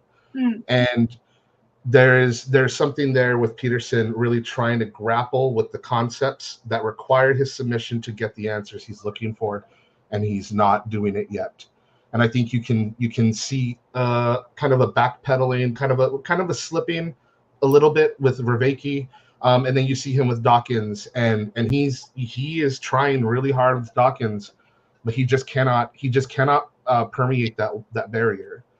And I think for the escalator question, there is kind of a dropping off in the sense that, the advice that he gives is, pick up your burden, pick all these things, they're very Catholic ideas. Pick up your burden, go forward, do good works and things like that. But after that, where's the community? Where's the binding? Where is that to do? Right. So, and that's why I think where Mark was disagreeing is like, they don't fall off into oblivion. Not always, but there is a falling off that occurs. I want to make sure I understand your metaphors. Submit, maybe not metaphors, but this language, like submit to what? Commit to what? I guess is sort of. You're always submitted to something, so you better know what that is. Right. And Bruce would go on about this for about 20 minutes if we let him, but he won't. He'll go on about something else. But you should know what you're submitted to, or you will submit to a cult for sure. Right. Like, because you have to, because you're not alone in the world, and you can't be alone in the world. And so things are moving you all the time. So you want a hierarchy. Maybe if we want to put this in fancy Vervaeke words, is, that maybe a distributed cognition that's lasted through time, that has a set of traditions, a liturgy, a book, and a deep hierarchy. This is why I don't particularly care for the orthos, but also better than nothing, better than the alternatives, Anglo-Cathodoxy forever. Orthodox don't have a hierarchy for you, Mark? It's a shallow hierarchy. It's not a deep hierarchy. They have a hierarchy. It's just not very deep. Okay. They say, you have a church, and then you have a church, and that's pretty much. There's a bishop. There's the Greek Orthodox, the Russian Orthodox, now the Ukrainian Orthodox, and no one goes to that church anymore because it got taken over by the government, right? And then there's the Orthodox in America, and then and they're not all cooperating. Before we get to Bruce Anselman, what do you make of Peterson's scathing criticism of Pope Francis worshiping Gaia and conforming to the current ideology? Okay, look, I'm only going to say this once. I said this to my Orthodox priest friend, by the way, one of my spiritual advisors. I am very sad that the Westminster Confession has come true in that way. Bruce, take it away. Well, the chief of Antichrist seems to be the person in the vicar seat, and it's nice to be vindicated. But also, but it depends. See, it's easy to point at a particular pope and say, "Look at how bad this office is," but you can't really do that. You have to point at the office itself, because there are so many popes that we would probably agree with today, even in Protestant land, throughout history. And then there are popes that nobody would agree with, no matter what Catholic or Protestant you're in. That's so, right. So what the problem is more just like the position itself seems to have a number of things associated with its seat that it could exercise, but it doesn't ever really. And so since it doesn't really exercise those very much, it's hard to fight them. But the thing about the Pope, especially today, is it's this sort of political seat, and you're getting political stuff. And one of the things that I think probably many Catholics don't admit is a large portion of Catholicism's history is partially political. So there's a political angle there. So, but as far as the hierarchy is concerned, it's, as far as Mark was saying, like it's not whether but which, like, right. So you're submitted to some, no matter whether or not you decide to admit it. And so then I always invoke, like, what standard are you using to measure your position? And most people don't have one, and they just assert sort of their feelings usually. So I also think that, like, especially today with the Peterson world and the escalator thing, one of the problems with that is the tendency to relativism. And so because so many people are enchanted by the psychology, which is what Peterson does really well, and actually that's his lane, really. It's where he should stay. It's, you take that and you relativize that soft science and then apply it to the spiritual, because you're like stuck in limbo now that he's dropped you off the escalator or the elevator. And so what do you do with it? And for me, it was, when I encountered Peterson, it helped me solidify the position I had held, because I realized that it's either submit and solidify the position, or you're kind of stuck in no man's land. And so when he brought forth so many claims around hierarchical standards and the things you can't escape, for me, it was, I had to dive deeper into what I had already espoused, and where I think other people hit like a wall and they explode apart because they didn't have a foundation. So, that's what I think happens. So for me, like, as a Calvinist type, I was emboldened in my Calvinism with Peterson, because it made it such that I could find solidity in the world of postmodernism, and then dive harder into what I already espoused, and then stay bold in that. And what I found is there are people in many other spheres of Christianity or conservatism as such, that we can partner with on a lot of these issues. It's those that are wearing the facade of Christianity, but they're steeped in relativism, that I can't really get behind, So Right, anyway, right. that's it. Yeah, no, well said. Well said. Clara had to go and do real world stuff. Apparently she has a life outside of the internet. I don't know what that means, but I guess it happens or something. I Seems to be can't the relate. case. Yeah, I can't relate. Yeah, yeah. It's weird, right, to see Pastor Paul has so much good work and he sees so many things so clearly, and then he doesn't focus on those things. Instead, he's focused on this other, half focused on this other sort of project, right? And I mean, just telling people to start. Do you know how much work it is to start a freaking YouTube channel? Well, Bruce knows. It's a lot of work to start and run a YouTube channel, man, and it requires a set of skills, a certain very specific set of skills.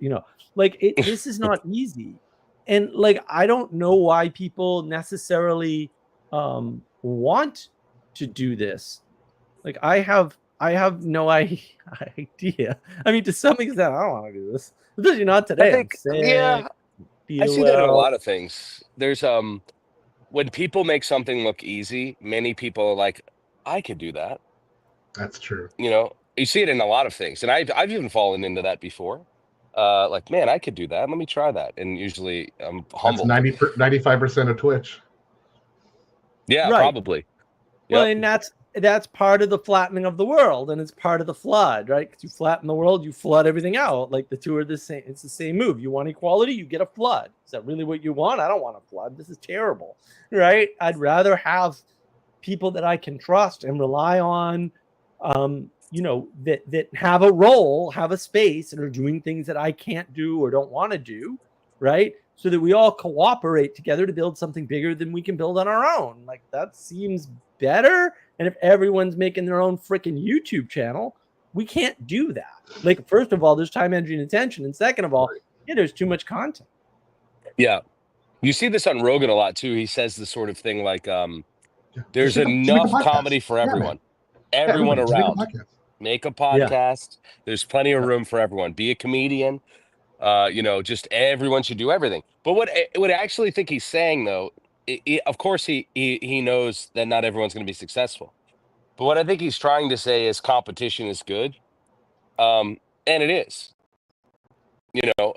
Yeah. So the more people that do this thing, the better rise. Yeah, well, sometimes, but also you create a highly competitive environment, and why do you want to compete with so many more people, right? Anselman, I disagree with Jacob that Paul would have given more promise Father Eric had he been Anglican. I find Paul doesn't judge Anglicanism much. He doesn't have cause to, because the Anglicans are busy hiding, which is fine. I mean, the Catholics are too, to some extent. It's just there's only a few exceptions, but I think you have to kind of understand, Anselman, the degree to which Protestants uniquely dislike and lie about the poor Catholics, and other mainline churches they're much more friendly to, just on average. And I mean, I think Paul did a fairly reasonable job at representing Father Eric's channel compared to the job he did after that, right? So yeah, I find that I'm harshest on. I actually see no distinction, and this is kind of radical, but I see no distinction between Rome and many of the Protestant positions. Actually, there's as far as what they espouse and what they kind of believe. well, they And stole it so, from somewhere. yeah, and they've swam back across the Tiber, but they have they don't want to submit to Rome because they're so messed up. So like there's a small sliver of folks that are still holding what I would consider to be like classical Reformation position, which is truly looking to like reform Catholicism and not bust it up. So I'm actually pretty harsh on so I'm really harsh on those who claim like I'm Protestant and I'm on your team. It's like no. In fact, I throw more arrows that direction. You got to state your position now, Bruce. On which? You're Reformed, right? Yeah, I'm Reformed. And so like I'm classically Reformed. My position was the position that started Protestantism largely. Unless you can go back to Waldensians, I guess, but or Augustine if you want. But And so what our position is to reform the Catholic Church and Christianity, not not destroy it or make our own church. We've always kind of held that, and I pray for that unity within Rome and the doctrines of grace to be everywhere. But when you see people claiming Protestantism, yet they preach synergistic positions, or theological positions that are essentially Romanist. Well, Mm. you might as well be Rome, but they won't submit to that, and they also aren't interested in reforming it. You see, so they're Right. total rebels. They just want, Total rebels. rejection. You're right. You're right. And it is the rebellious spirit, the splitting and splitting and splitting that, yeah. Yeah, I don't want the splitting. I want the unification. And I Too believe much. in the body of the church as seen through the Catholic, and I would definitely love to see Protestants come home. And if they bring lessons to help, why not? That sounds beautiful to me. Well, I mean, I don't think, quite honestly, and this is, maybe it's true in Catholicism. I don't run in those circles very much, but I don't think we have a significant number of actual Christians in Protestant churches, quite honestly. Right. Right. Wow. You know, so there's no one to go home to. Like, there's no one to bring home. Right. And I can attest to you, Bruce, that you are a ball buster of Protestants. Oh yeah, Yeah. it's brutal. Yeah, you are a ball buster of Protestants. Yeah, And he, I mean, he sponsors terrible. these men's groups that he's been doing for like 10 years. I mean, he's a Bruce, wealth of information. you put in some work.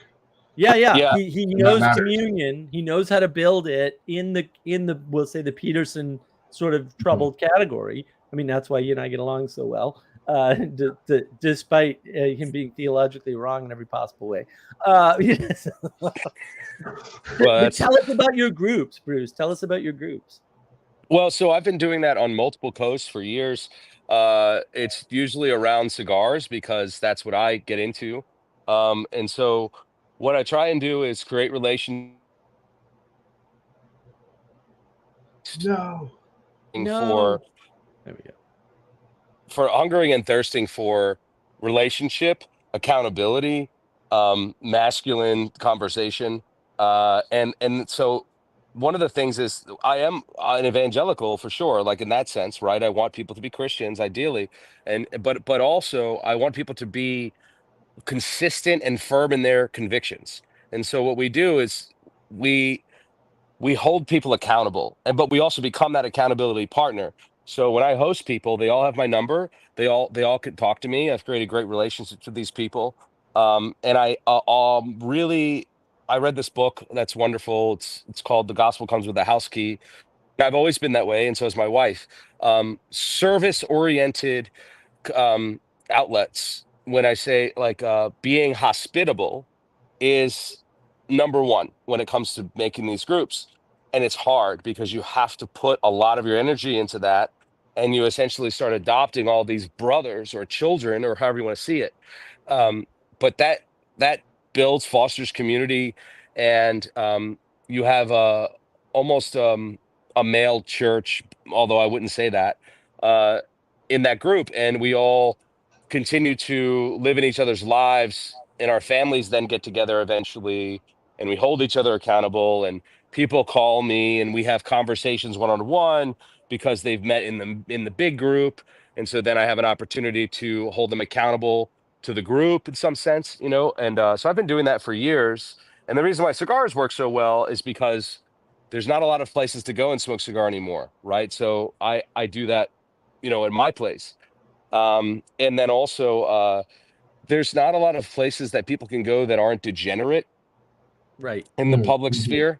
So that's tough. I think, you know, navigating like the bar scene or whatever other scenes there are.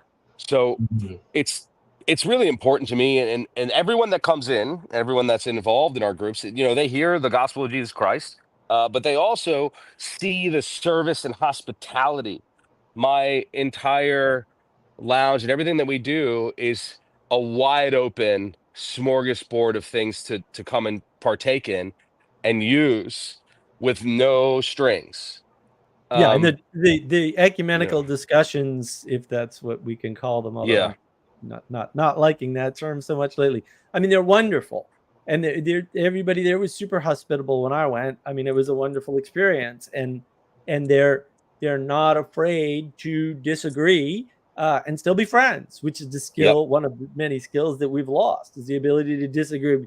Bruce and I have deep screaming arguments on my Discord server occasionally, right? But like, I can stay over his house if I go back up north and I need a place to stay at, halfway, which is roughly where he is.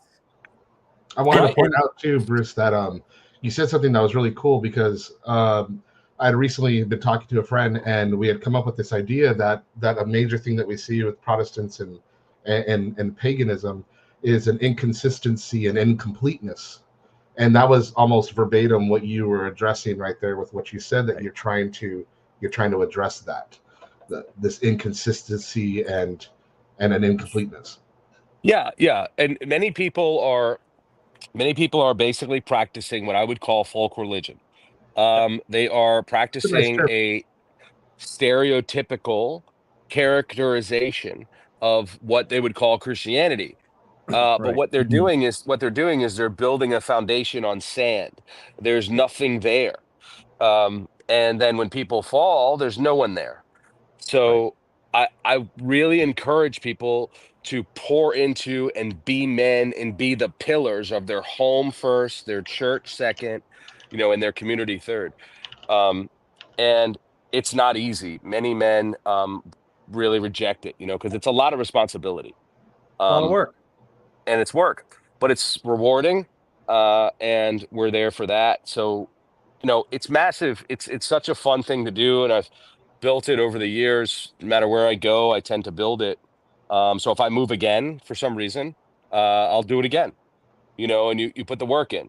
I also probably have a gift of gab and, affable, and I'm not very, introverted. So that probably helps build such things. But, that's what I want to do.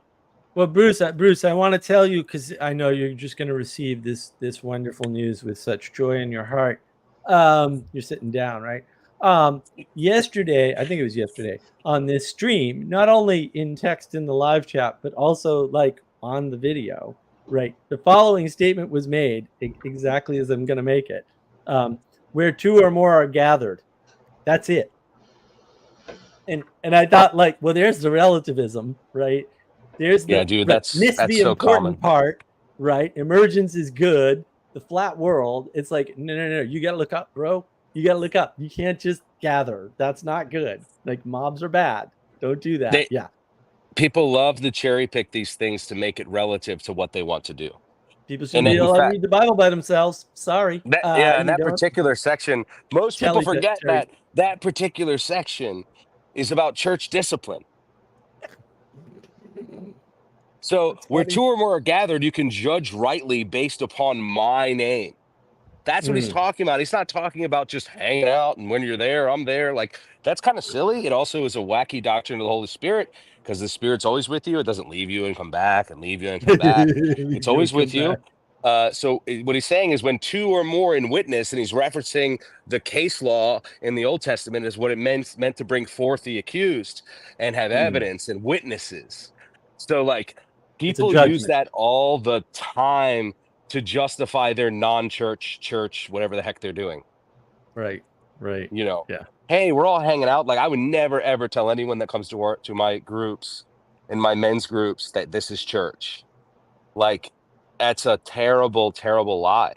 Where two or more are gathered, that's not what that position's talking about.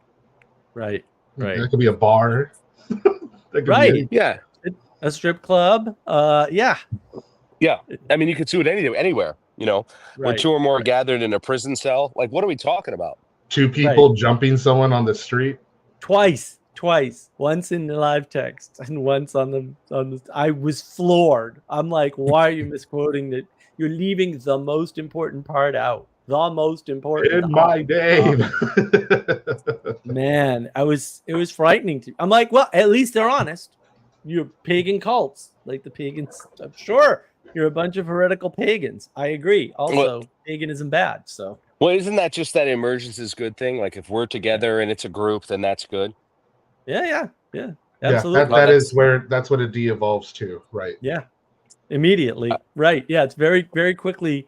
Yeah. It's- The yeah, line is being is good or emergence is good.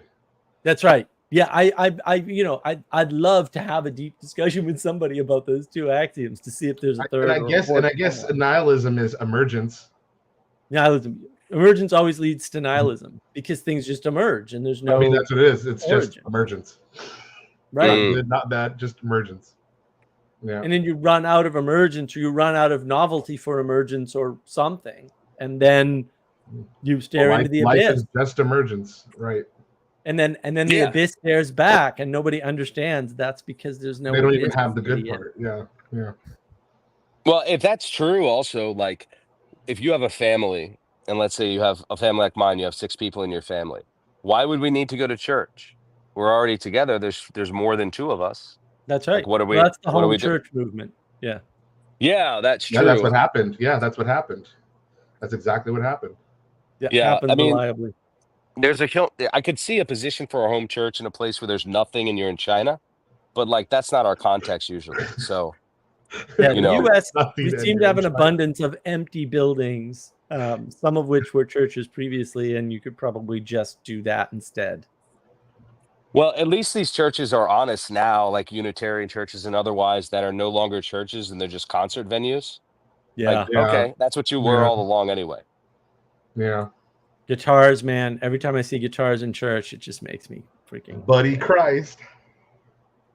hippie Jesus. He's there for you. Jesus.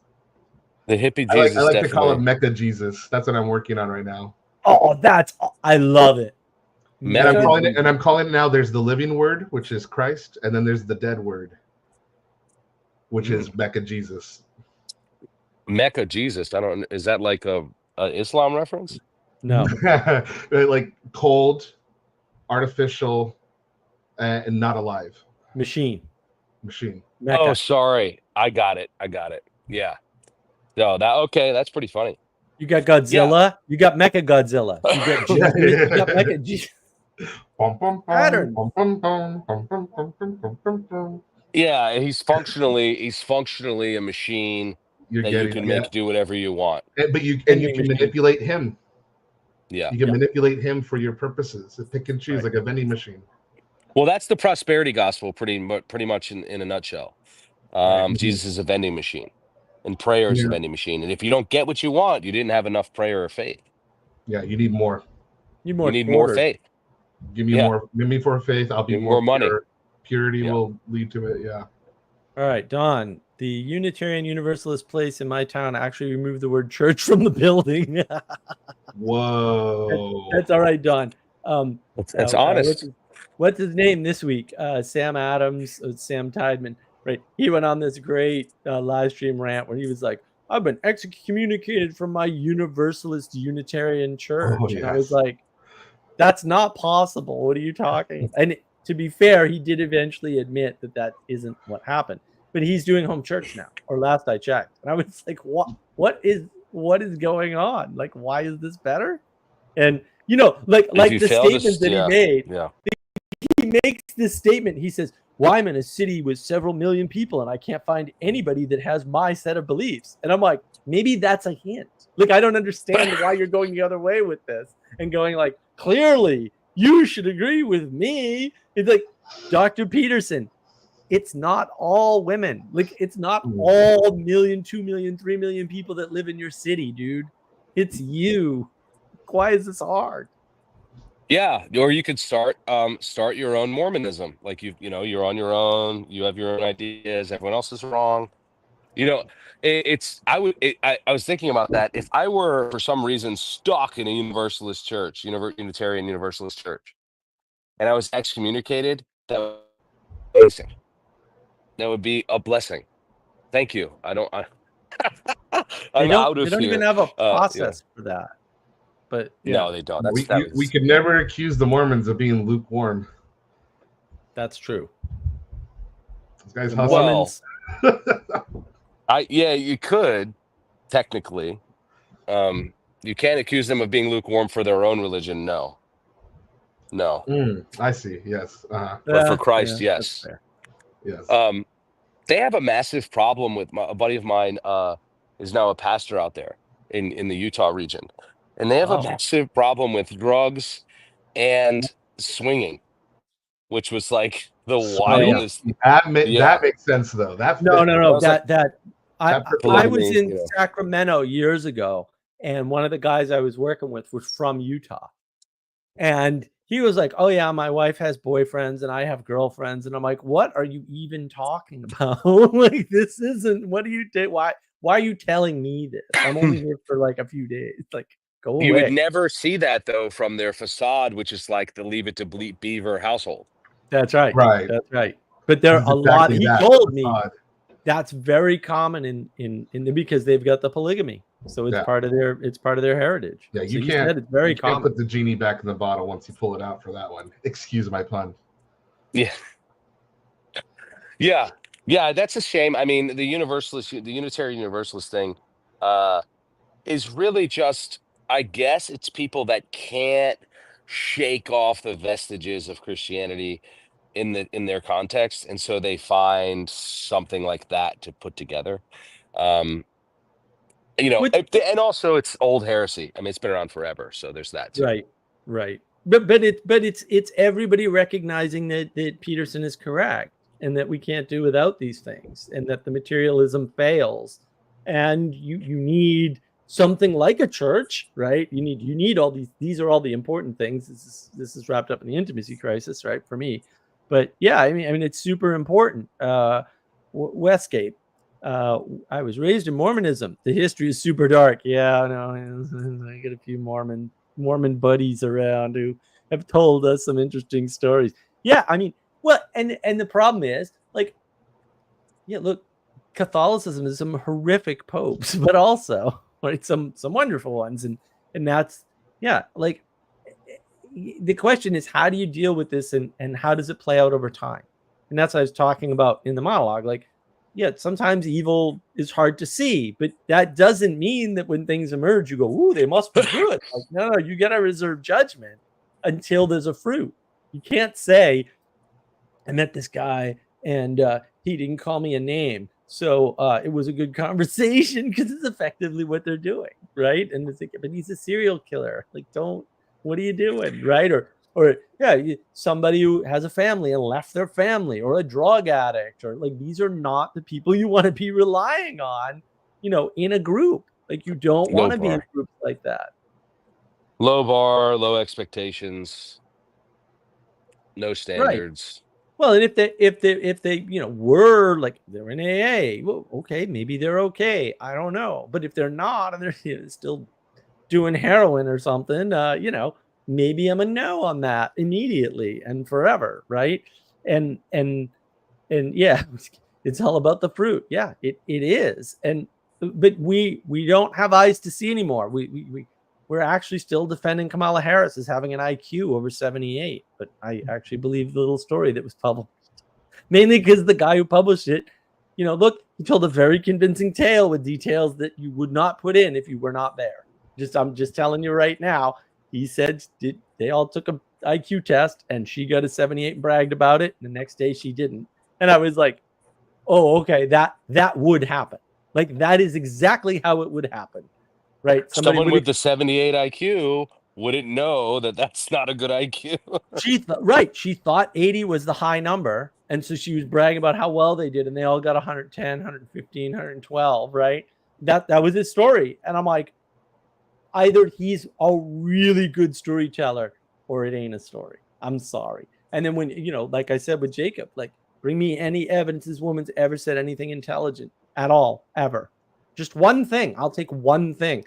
And like, he's not the first, second, or third person I've asked for this information. It ain't there. And it ain't there because it don't exist, and don't exist because she ain't bright. Like, I'm sorry. Jacob was being he was using the same generosity with thinking that that clearly she must be intelligent and clearly she must be a trickster, anything, right? That she somehow is there for a reason. Redemption. Right. Oh, well, you're high up in the hierarchy, and therefore the Habsburgs had mentally retarded rulers because they were born into the position. I don't know. where's And your argument? there's people propping up Kamala, but when you put it on that to provide the evidence, that was enough. Right. And it's like, oh, I've never experienced seen her being smart. I've never seen Why it. do you watched believe quite a lot. somebody's smart if you've never experienced them being smart? What's wrong with you? Because it's a problem with you. You want to believe a delusion that you have no evidence for by your own admission. Like, fair enough, this happens to people, but also, like, what are you doing? Like, what's going on? Right? Because, you know, it's important. And like I said, yesterday when George W. Bush and Dan Quayle were in office, that's all they talked about is their low IQ. Neither of them had a low IQ, by the way. Dan Quayle was particularly prone to mispronunciations, and, you know, G.W. Bush said nuclear and stuff like that, and I can't even do it. Right. So Nuclear. So they were making fun. So it's not like they don't believe this is possible. They're just lying about everything. It's really, I like James Lindsay. Yeah, Marxists always lie. He just posts that all over Twitter all day long. It's fantastic. It's like makes my day to watch James Lindsay just explain to people, yeah, you're coming up with these complex explanations, but actually it's just a lie. Because I used to tell people that all the time. Yeah, they're just lying. Like, I don't know why you're trying to fool me once, shame on you. Fool me yeah. twice, well, you ain't gonna get fooled again. Don, how do so many people know their IQ? I was tested endlessly in school, but no one ever gave me a number. Well, I mean, if you take a psychology course or certain sociology courses, you'll get an IQ test as part of that. I was tested because I have a learning disability. Well, actually, about 4 of them, and so they tested me. So I have a rough idea of what my IQ is. But I mean, I find the whole thing reprehensible. I think, you know, Nassim Taleb, read all his books. He's right about this. It's like a cone. IQ is a very good measure of stupidity, right? But he backs that up with lots of other things are too, right? Mm-hmm. So this is not unique. Mm-hmm. But I think as you go up, the number of ways you can be smart and the number of things you're smart at changes. But because the field of smartness is bigger, it's not clear what, let's say you've got 135 IQ. I don't know what that means that you know. I know lots of people with 135 IQ. I grew up in Boston, man. Like, I know lots of them. Most of them are morons by my estimation because they can't, like, there's basic stuff they don't understand. I mean, I've been in a discussion with top published physicists and destroyed their entire freaking dissertation in about 4 seconds because there's a pattern that you can use to know good from bad. And if you implement the pattern, it works. You don't need the information. It's completely irrelevant. All these people talk. They talk about logic, reason, and rationality. Almost all the people talking about that, they better hope that never comes to fruition because they're not it. They're not good at it. They think they are, but actually they're not. And somebody like me or like Andrew Wilson takes these people out all the time, or Ben Shapiro, you know, freaking, it'd be blood all over the floor. We'd slaughter them with logic. They're not logical. Like, Destiny's not logical. Sam Harris wouldn't know logic if it smacked him in the ass. Like, the guy's a moron. That's exactly what you said earlier. You said that we weren't logical. See, that's what we're talking about. It's hysterical to me. I'm like, you guys suck at this game. You suck at it. You just have to act like a jerk and talk fast. It's the easiest impression to do. True. You just got to talk really fast and act like you know what you're talking about. Well, the thing is, the military does two types. Yeah. Right. Well, the thing is, you can kind of fake IQ and intelligence if you have command of stats or numbers, right, or information. So you can kind of grab that. You can look smart very easily, but smartness and IQ don't have an overlap at all. That's it's very confusing to people. I'm like, no, but I consider smart and IQ have no overlap at all. People with high verbal intelligence, people just think that they're smart. We see that all the time. Enchantment, baby.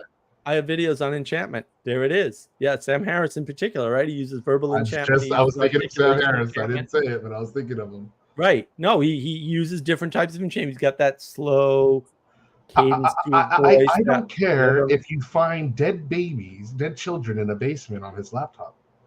Right. We have to No, in his basement. And you know who the person is. That's the time. He's like, Like, we If got you to know win who this the election. person is, you should care that there are dead babies in their basement, bro. Like, I don't even know what to tell you. Remember the trigonometry guys' faces? They were like, But then Constant Kitchen, I have a video on this. It's one of my more popular ones. It's got over 1,000 views. Constant, like, well, I don't care about the babies either.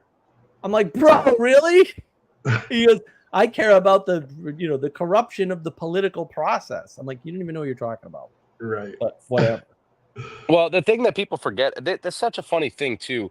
People like to remove the personal and start talking about process and system as though that process isn't made up of personal people.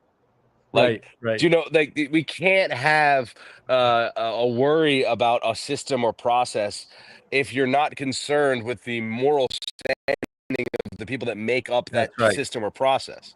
Right. You know, so And the it's people such a in it. silly thing. The people Yeah. that implement it too. Like, that's Yeah. the big problem. Corruption is people. It's not systems. Mhm. Right. Tearing down systems does not solve corruption. It just makes it pop up in places where it's worse because systems need to come back.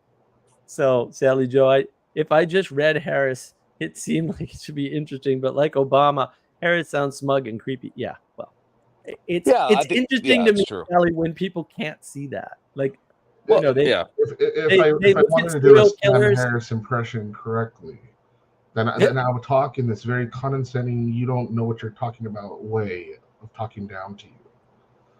He's such Right. Yeah. I don't want to say the word. Anyone that has intuition, I think, could see that. Gets rubbed the Um, wrong way by him. Yeah. You can trust your intuition in a lot of things, and that's Well, one we've lost that, and that's the should. problem. That's the poetic way of informing the world. That's what we've lost. I mean, that's what our practices are aimed at.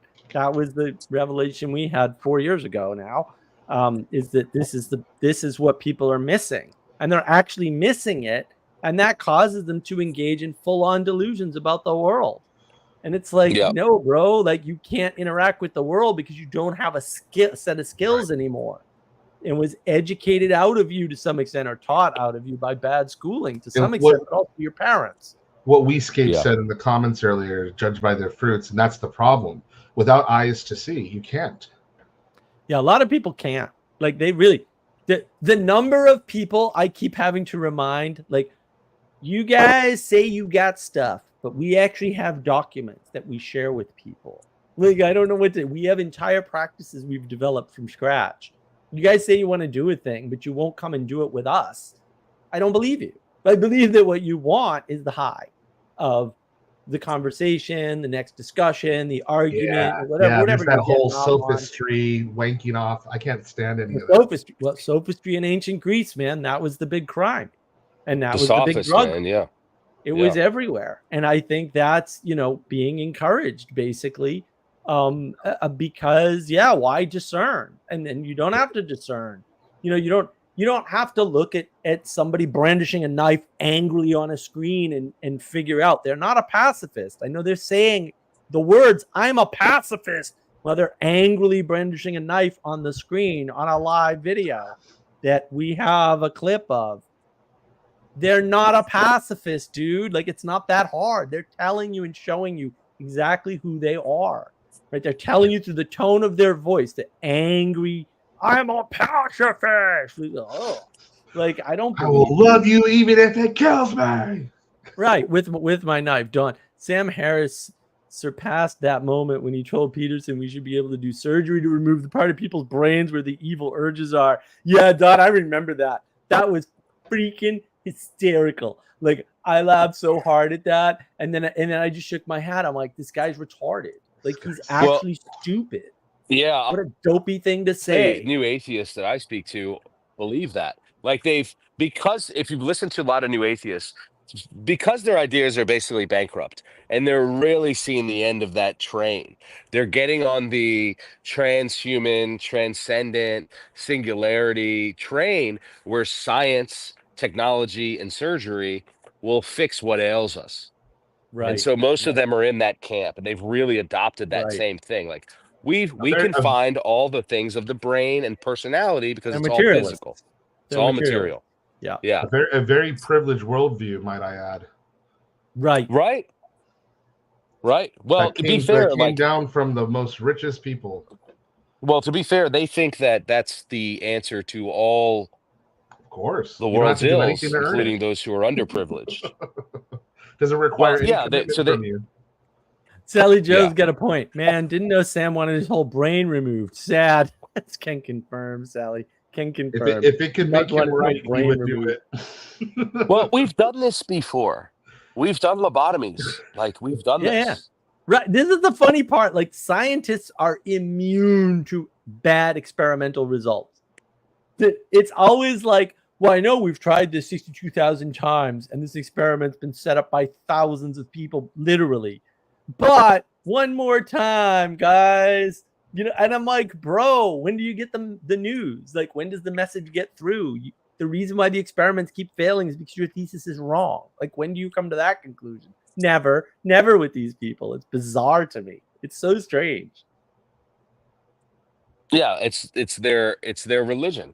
I mean, it's, you know, Right. that's what we're dealing with. We're dealing with another religion. Well, and that's why it's fair to some extent to say there's a battle between science and religion. You mean your religion of materialism and their religion of etherealism.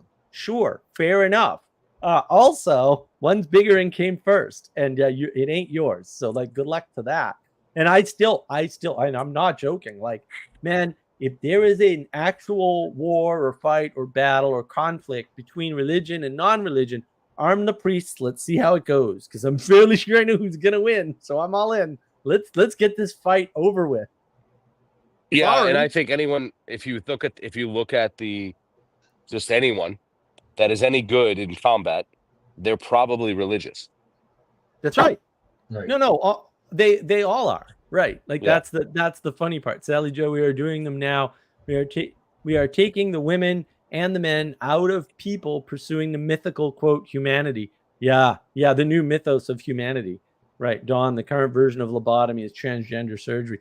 That's been said a lot now, Dawn. I see that on Twitter all the time now, where they're saying it's the biggest scandal.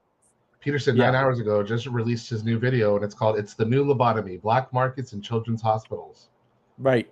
There you go. That framing is right now happening. That's so funny. Yeah. My wife just watched, and I watched the second half with her because I've seen it already. What is a Woman? She hadn't seen it yet. Oh. Today, you know, and she was like, "Oh my gosh!" Like, and you know, she's aware of the insanity, of course, but just for my wife to watch it and me to see like what it's like for someone like my wife who's not on the ground in these discussions. Mm-hmm. It's so insane to her. And more, I feel like everyone should watch that thing. Anyone that, pretty much everyone, because if you're not aware of what's happening to our youth and those in puberty, and they're being exploited through social media and otherwise, and the doctors are all laughing their way to the bank, Dude. You've got to see it. I mean, and it's incredible. It's incredible. It's way better. The Am I Racist thing was not good, if you ask me. It was just not good. The What is a Woman is absolutely incredible. And anyone that's endorsing these positions, needs to be put in stocks. I mean, that's it. So Sally Joe, smack into the Make America Healthy Again. It's so dark, nobody wants to believe it.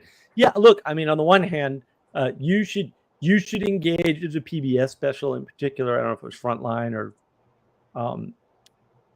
Secrets of the Dead, or if it was just a regular PBS thing. But like, it's all about the history of lobotomies. On the other hand, no one should ever watch that, because you will never trust another medical professional again. The whole story is beyond horrific.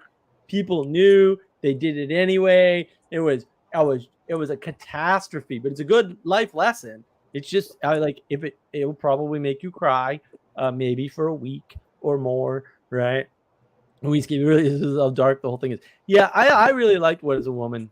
I thought it was great, and I haven't seen Am I Racist yet. I'll see it after Christmas, because I'm told I have a Christmas gift coming. So I'm not a huge fan of the format. I think some of the information would have been better served if it were more like the What Is a Woman documentary than, say, this mockumentary Sacha Baron Cohen sort of thing. The medium just wasn't great, if you ask me. So the format, rather. We escaped. The guy who performed lobotomies never acknowledged he was wrong. Yeah. Yeah. Despite all the evidence, like all his patients regressed within 30 days or 90 days, whatever it was. Yeah. No, it's horrific. It's completely Yeah, horrific. it's terrible. Terrible. And that's how we get the Special Olympics. So, yeah. Is that right? I did not know that. Yeah, Wow. because the Kennedys send their daughter, because their daughter's basically a little slut. And yet she's emulating her brothers, right? And her brothers were womanizers for sure. I love the Kennedys, but also, like, I mean, let's be honest, right? And Yeah, and they yeah. didn't like that. So they sent her in because this doctor, this well-known doctor, who was the guy who did lobotomies, he invented the lobotomy, said it would be okay. And I think they ice picked that one. Yes, same thing with and the first trans surgery guy, John Money. Same thing. that story's horrific too. Dude, My that is a goodness. horrific What a story. liar. Yeah, dude, What a that's right scumbag. out of. But like the Yeah. Kennedys felt so bad that they funded the Special Olympics and a bunch of other stuff. Right. I see. That's I where see. that came from, because we created a whole bunch of people. Like I know the woman, this woman who was a nurse at, I forget which hospital, but she was a nurse at the hospital who tended to the last person who had a lobotomy who was alive, and she was there when he died. Oh, it's horrendous.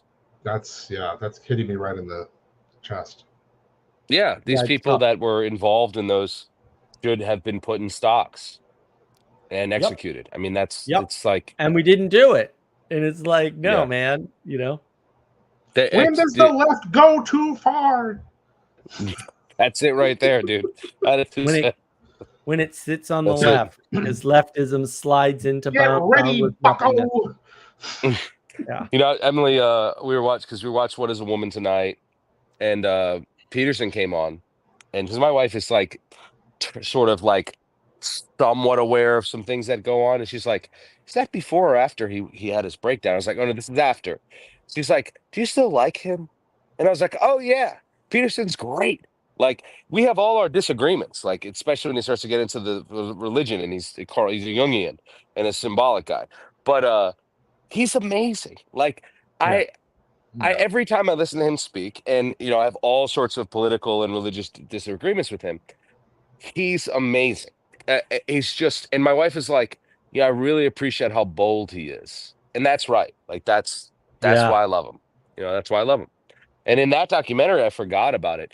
He succinctly puts all the problems with this trans thing and how we're getting encouraging 15-year-olds to get mastectomies and things like that, just so clearly, boldly, and matter of fact. And we don't do that. We're very soft in the way that we approach people on these issues. You know, he's bold. He's like, stop, you know, stop giving people mastectomies and stop calling temperament gender. Like, it's, you know, it's amazing. He's so good at that, man. He's so good at that. Yeah, he knows where he stands, and he stands there. And that's, you know, I liked Jonathan Peugeot early on used to ask people where they were standing. Like he did this with a few people online. And he stopped doing it. But actually, it was I would have changed it to where are you starting. Right. But because that would have screwed them up. They wouldn't have been able to, they would have understood what you were saying, and they wouldn't have been able to do the trick. That's a good framing. He really should have got back to that. The first time I heard him do that was with not the skeptic guy, the other one that has the goofy name. Rationality Rules. Rationality Rules. And he was hammering him with that, and I was like, Rationality Rules didn't understand the question at all. Like, what do you mean standing? I'm not standing anywhere. I'm an objective material reality floating around like a ghost. I'm not interested in these things. I'm not interested in these made-up things. I'm interested in facts. Yeah, right. But why? Yeah, that's the old apologetic method where people would say, by what standard? Like, that's what we would say. And I still use that. Which is like, why? By what standard? Why? And they can't account for unity amongst diversity and what grounds all facts. They can't do it. And their axioms are non-existent, or rather, their axioms are asserted without any foundation or a basis, and so it's just absurdity. It's always leads to absurdity, and you have that kind of thing where he's floating around in objective material reality. You know, What is he? Well, I Like think he's that's disembodied. but I think that's the tell for a bad axiom. Is a bad axiom will not hold because if you follow it through logically, it'll contradict itself. And contradiction and paradox are just signs that you're wrong. Like it's the signs of the limits of the system you're using. All systems have limits. They all have paradoxes. There's nothing wrong with that, right? But also, it tells you when you have to stop using the system, right? Yeah. With those guys, especially the atheist objective material reality guys, you never have to get to the internal critique because the Right. external's enough because they can't validate their worldview. They can't do Right. it. It doesn't exist. There's no So justification given. Yeah. I never even have to Inconsistent do and the work incomplete. to figure out the internal critique of their insane position because they never get there. Right. It's a non-starter. Right. You know, Inconsistent, whereas incomplete. yeah, whereas if you speak to a Muslim or something, well, okay, now you probably have to do an internal critique, right? Right. Because you've got to know the Quran and their tenets and their positions because they are asserting something special revelation, and so you can do that. But you Right. got to know it. That's why a lot of people probably shouldn't get into those conversations because Right. the external critique's not enough. Which is what you see with Peterson, I think, because he was doing so well with new atheist types, right? Yep. Like Yep. perfectly. But once he starts getting into the internal critique, it's very Can't hard, do I it. think, for him. I don't Right. think he can do it very well. He Yeah. doesn't know where he's standing. I like Right. Peugeot Right. a while back said, Right. I see you as standing on two islands and they're getting further Yeah. and further apart. What And I is was such a like, good way of putting it. yes, Peugeot, that's exactly I what's love happening. Peugeot. Was that what he said? So he's skirting the line. I see. Yeah. Yeah. Yeah. Well, that's you true. see, Said you got your one foot on each island and they're getting further and further and apart. you can see that perfectly with the Vervaeke and the Dawkins side by side. There he is with both feet on two sides. Yeah. Yeah. Well, Yeah, I mean, yeah, you're yeah, that makes sense. We escaped. The first video I saw of Marx was when he took apart Boghossian in the Peugeot conversation. Thank you. Yeah, Boghossian bothers me. You won't engage with me either. I'm like, bro, like I'm asking you softball questions you should be able to answer. I don't understand anything about what you do on your channel. I haven't seen anything about it. But what I think that what you're doing is some sort of philosophical thing, some sort of philosophy is going on around here, even though I've never seen anything that you've done. Where do you stand on the decide, the not decide, the agree, disagree? Why don't you 3, 2, 1, Mark? Go ahead and tell me what you think. Yeah.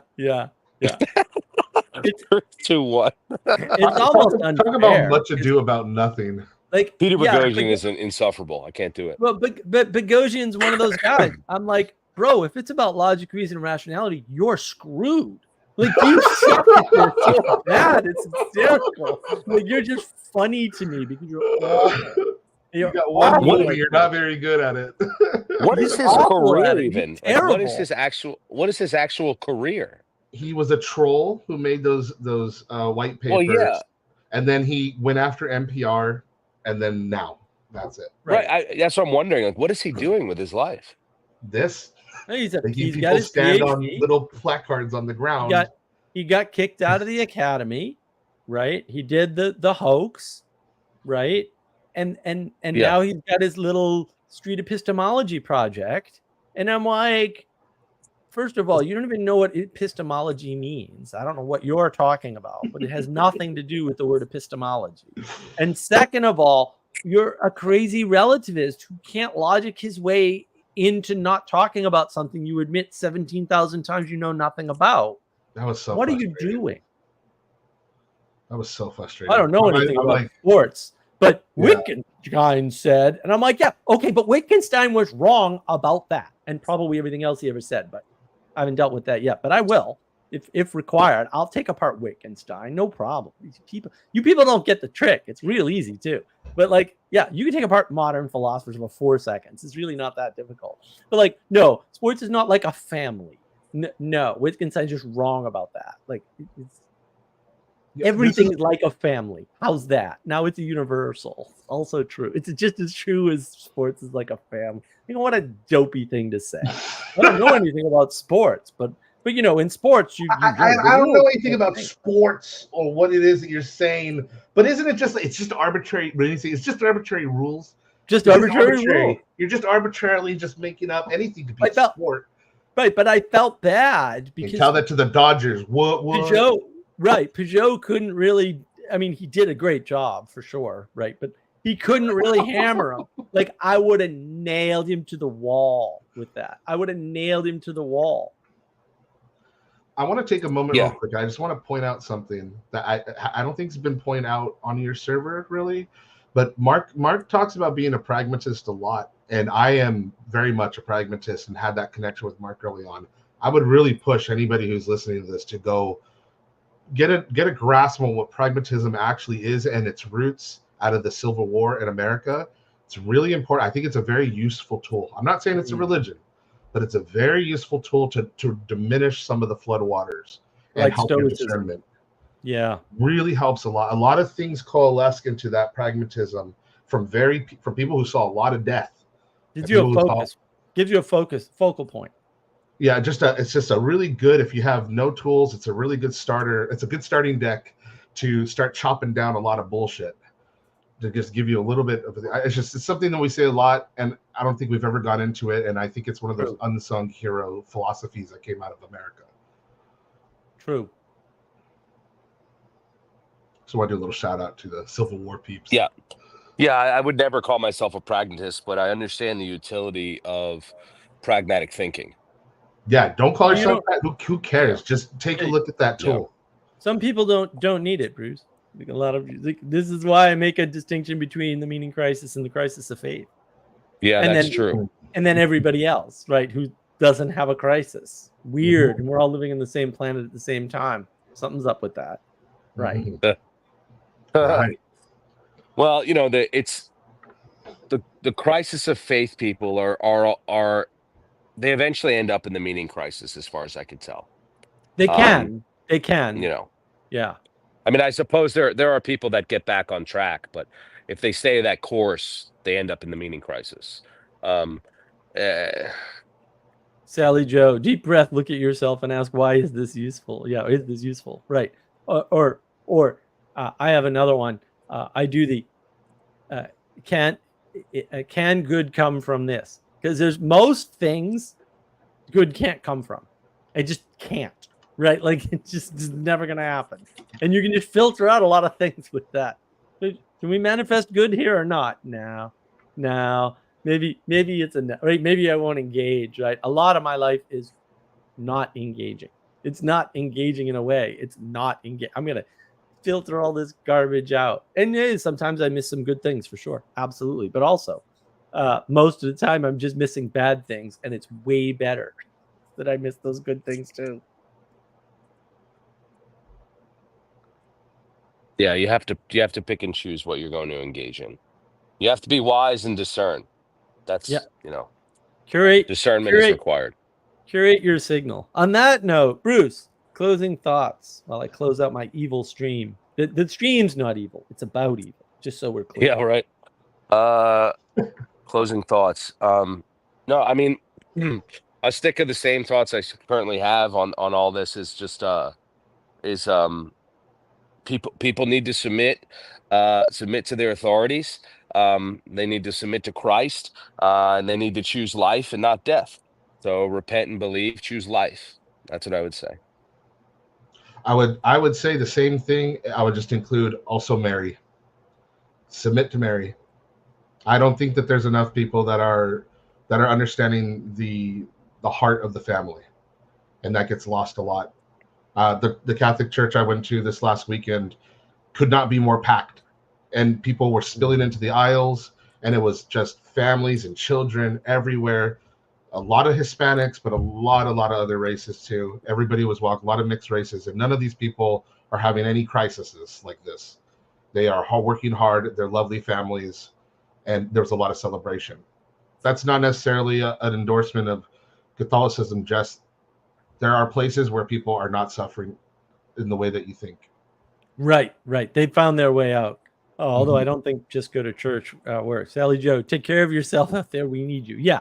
And yeah, just to sort of round it out or whatever. Yeah, I mean, the first thing you need to understand, right, is you need, in order to have a healthy relationship with the things around you and healthy participation in the world, you need to consider, right? You just need to consider if you're a Muppet, right? I'm not saying you are. I'm just saying you should consider that first, right? And the reason why is because, the only way you're going to improve is by opening up. And that any form of opening up is humility. And that's hard for people, especially in the materialist, individualist, objectivist world that we're sort of stuck in the milieu of, right? This materialism is just infecting everything. But at the end of the day, the world needs you to be better, right? In all senses and ways of parsing that statement. And that's super important. And so I want to encourage people to understand there are patterns to follow, right? There are archetypes. There's a divine female archetype in Mary, right? There's the whole idea of a creator God, right? And that idea of a masculine archetype, right? These tools are available to you, but you can't just grab onto them, right? You gotta step yourself in slowly. Pastor Paul talked about on-ramping. Well, they don't have it. But we've been very successful in on-ramping people into basically a path that leads them reliably out of nihilism. And that's super important, right? Because you don't want to spend your life depressed and upset. And we put in 4+ years of work on this stuff. We get documents and all kinds of things, and tools and practices, and we got book clubs. You can check out the book clubs on navigating patterns here. Father Eric's got a Moby Dick book club that's very good, right? Just understanding the richness and how much you don't know about the things you think you know something about is the path out of the nihilism, because then there's potential in the world once you realize you don't know nearly as much as you think you should, right? And how that's where all the miracle lies. So look, I should be back next week. Hopefully my cold will be gone, and I hope everybody has a great week. And I don't know what the topic will be next week. Yeah, but I got the cold find too. one. I got it too. Yeah, everyone's got a cold. Demons, baby. Yeah, demons. Yeah. So if fight the everyone's demons. Yep. The demons. Watch Tucker's story about demons, because people are gonna get there, man. Hardcore people. And take care of yourself and be better. Just be better.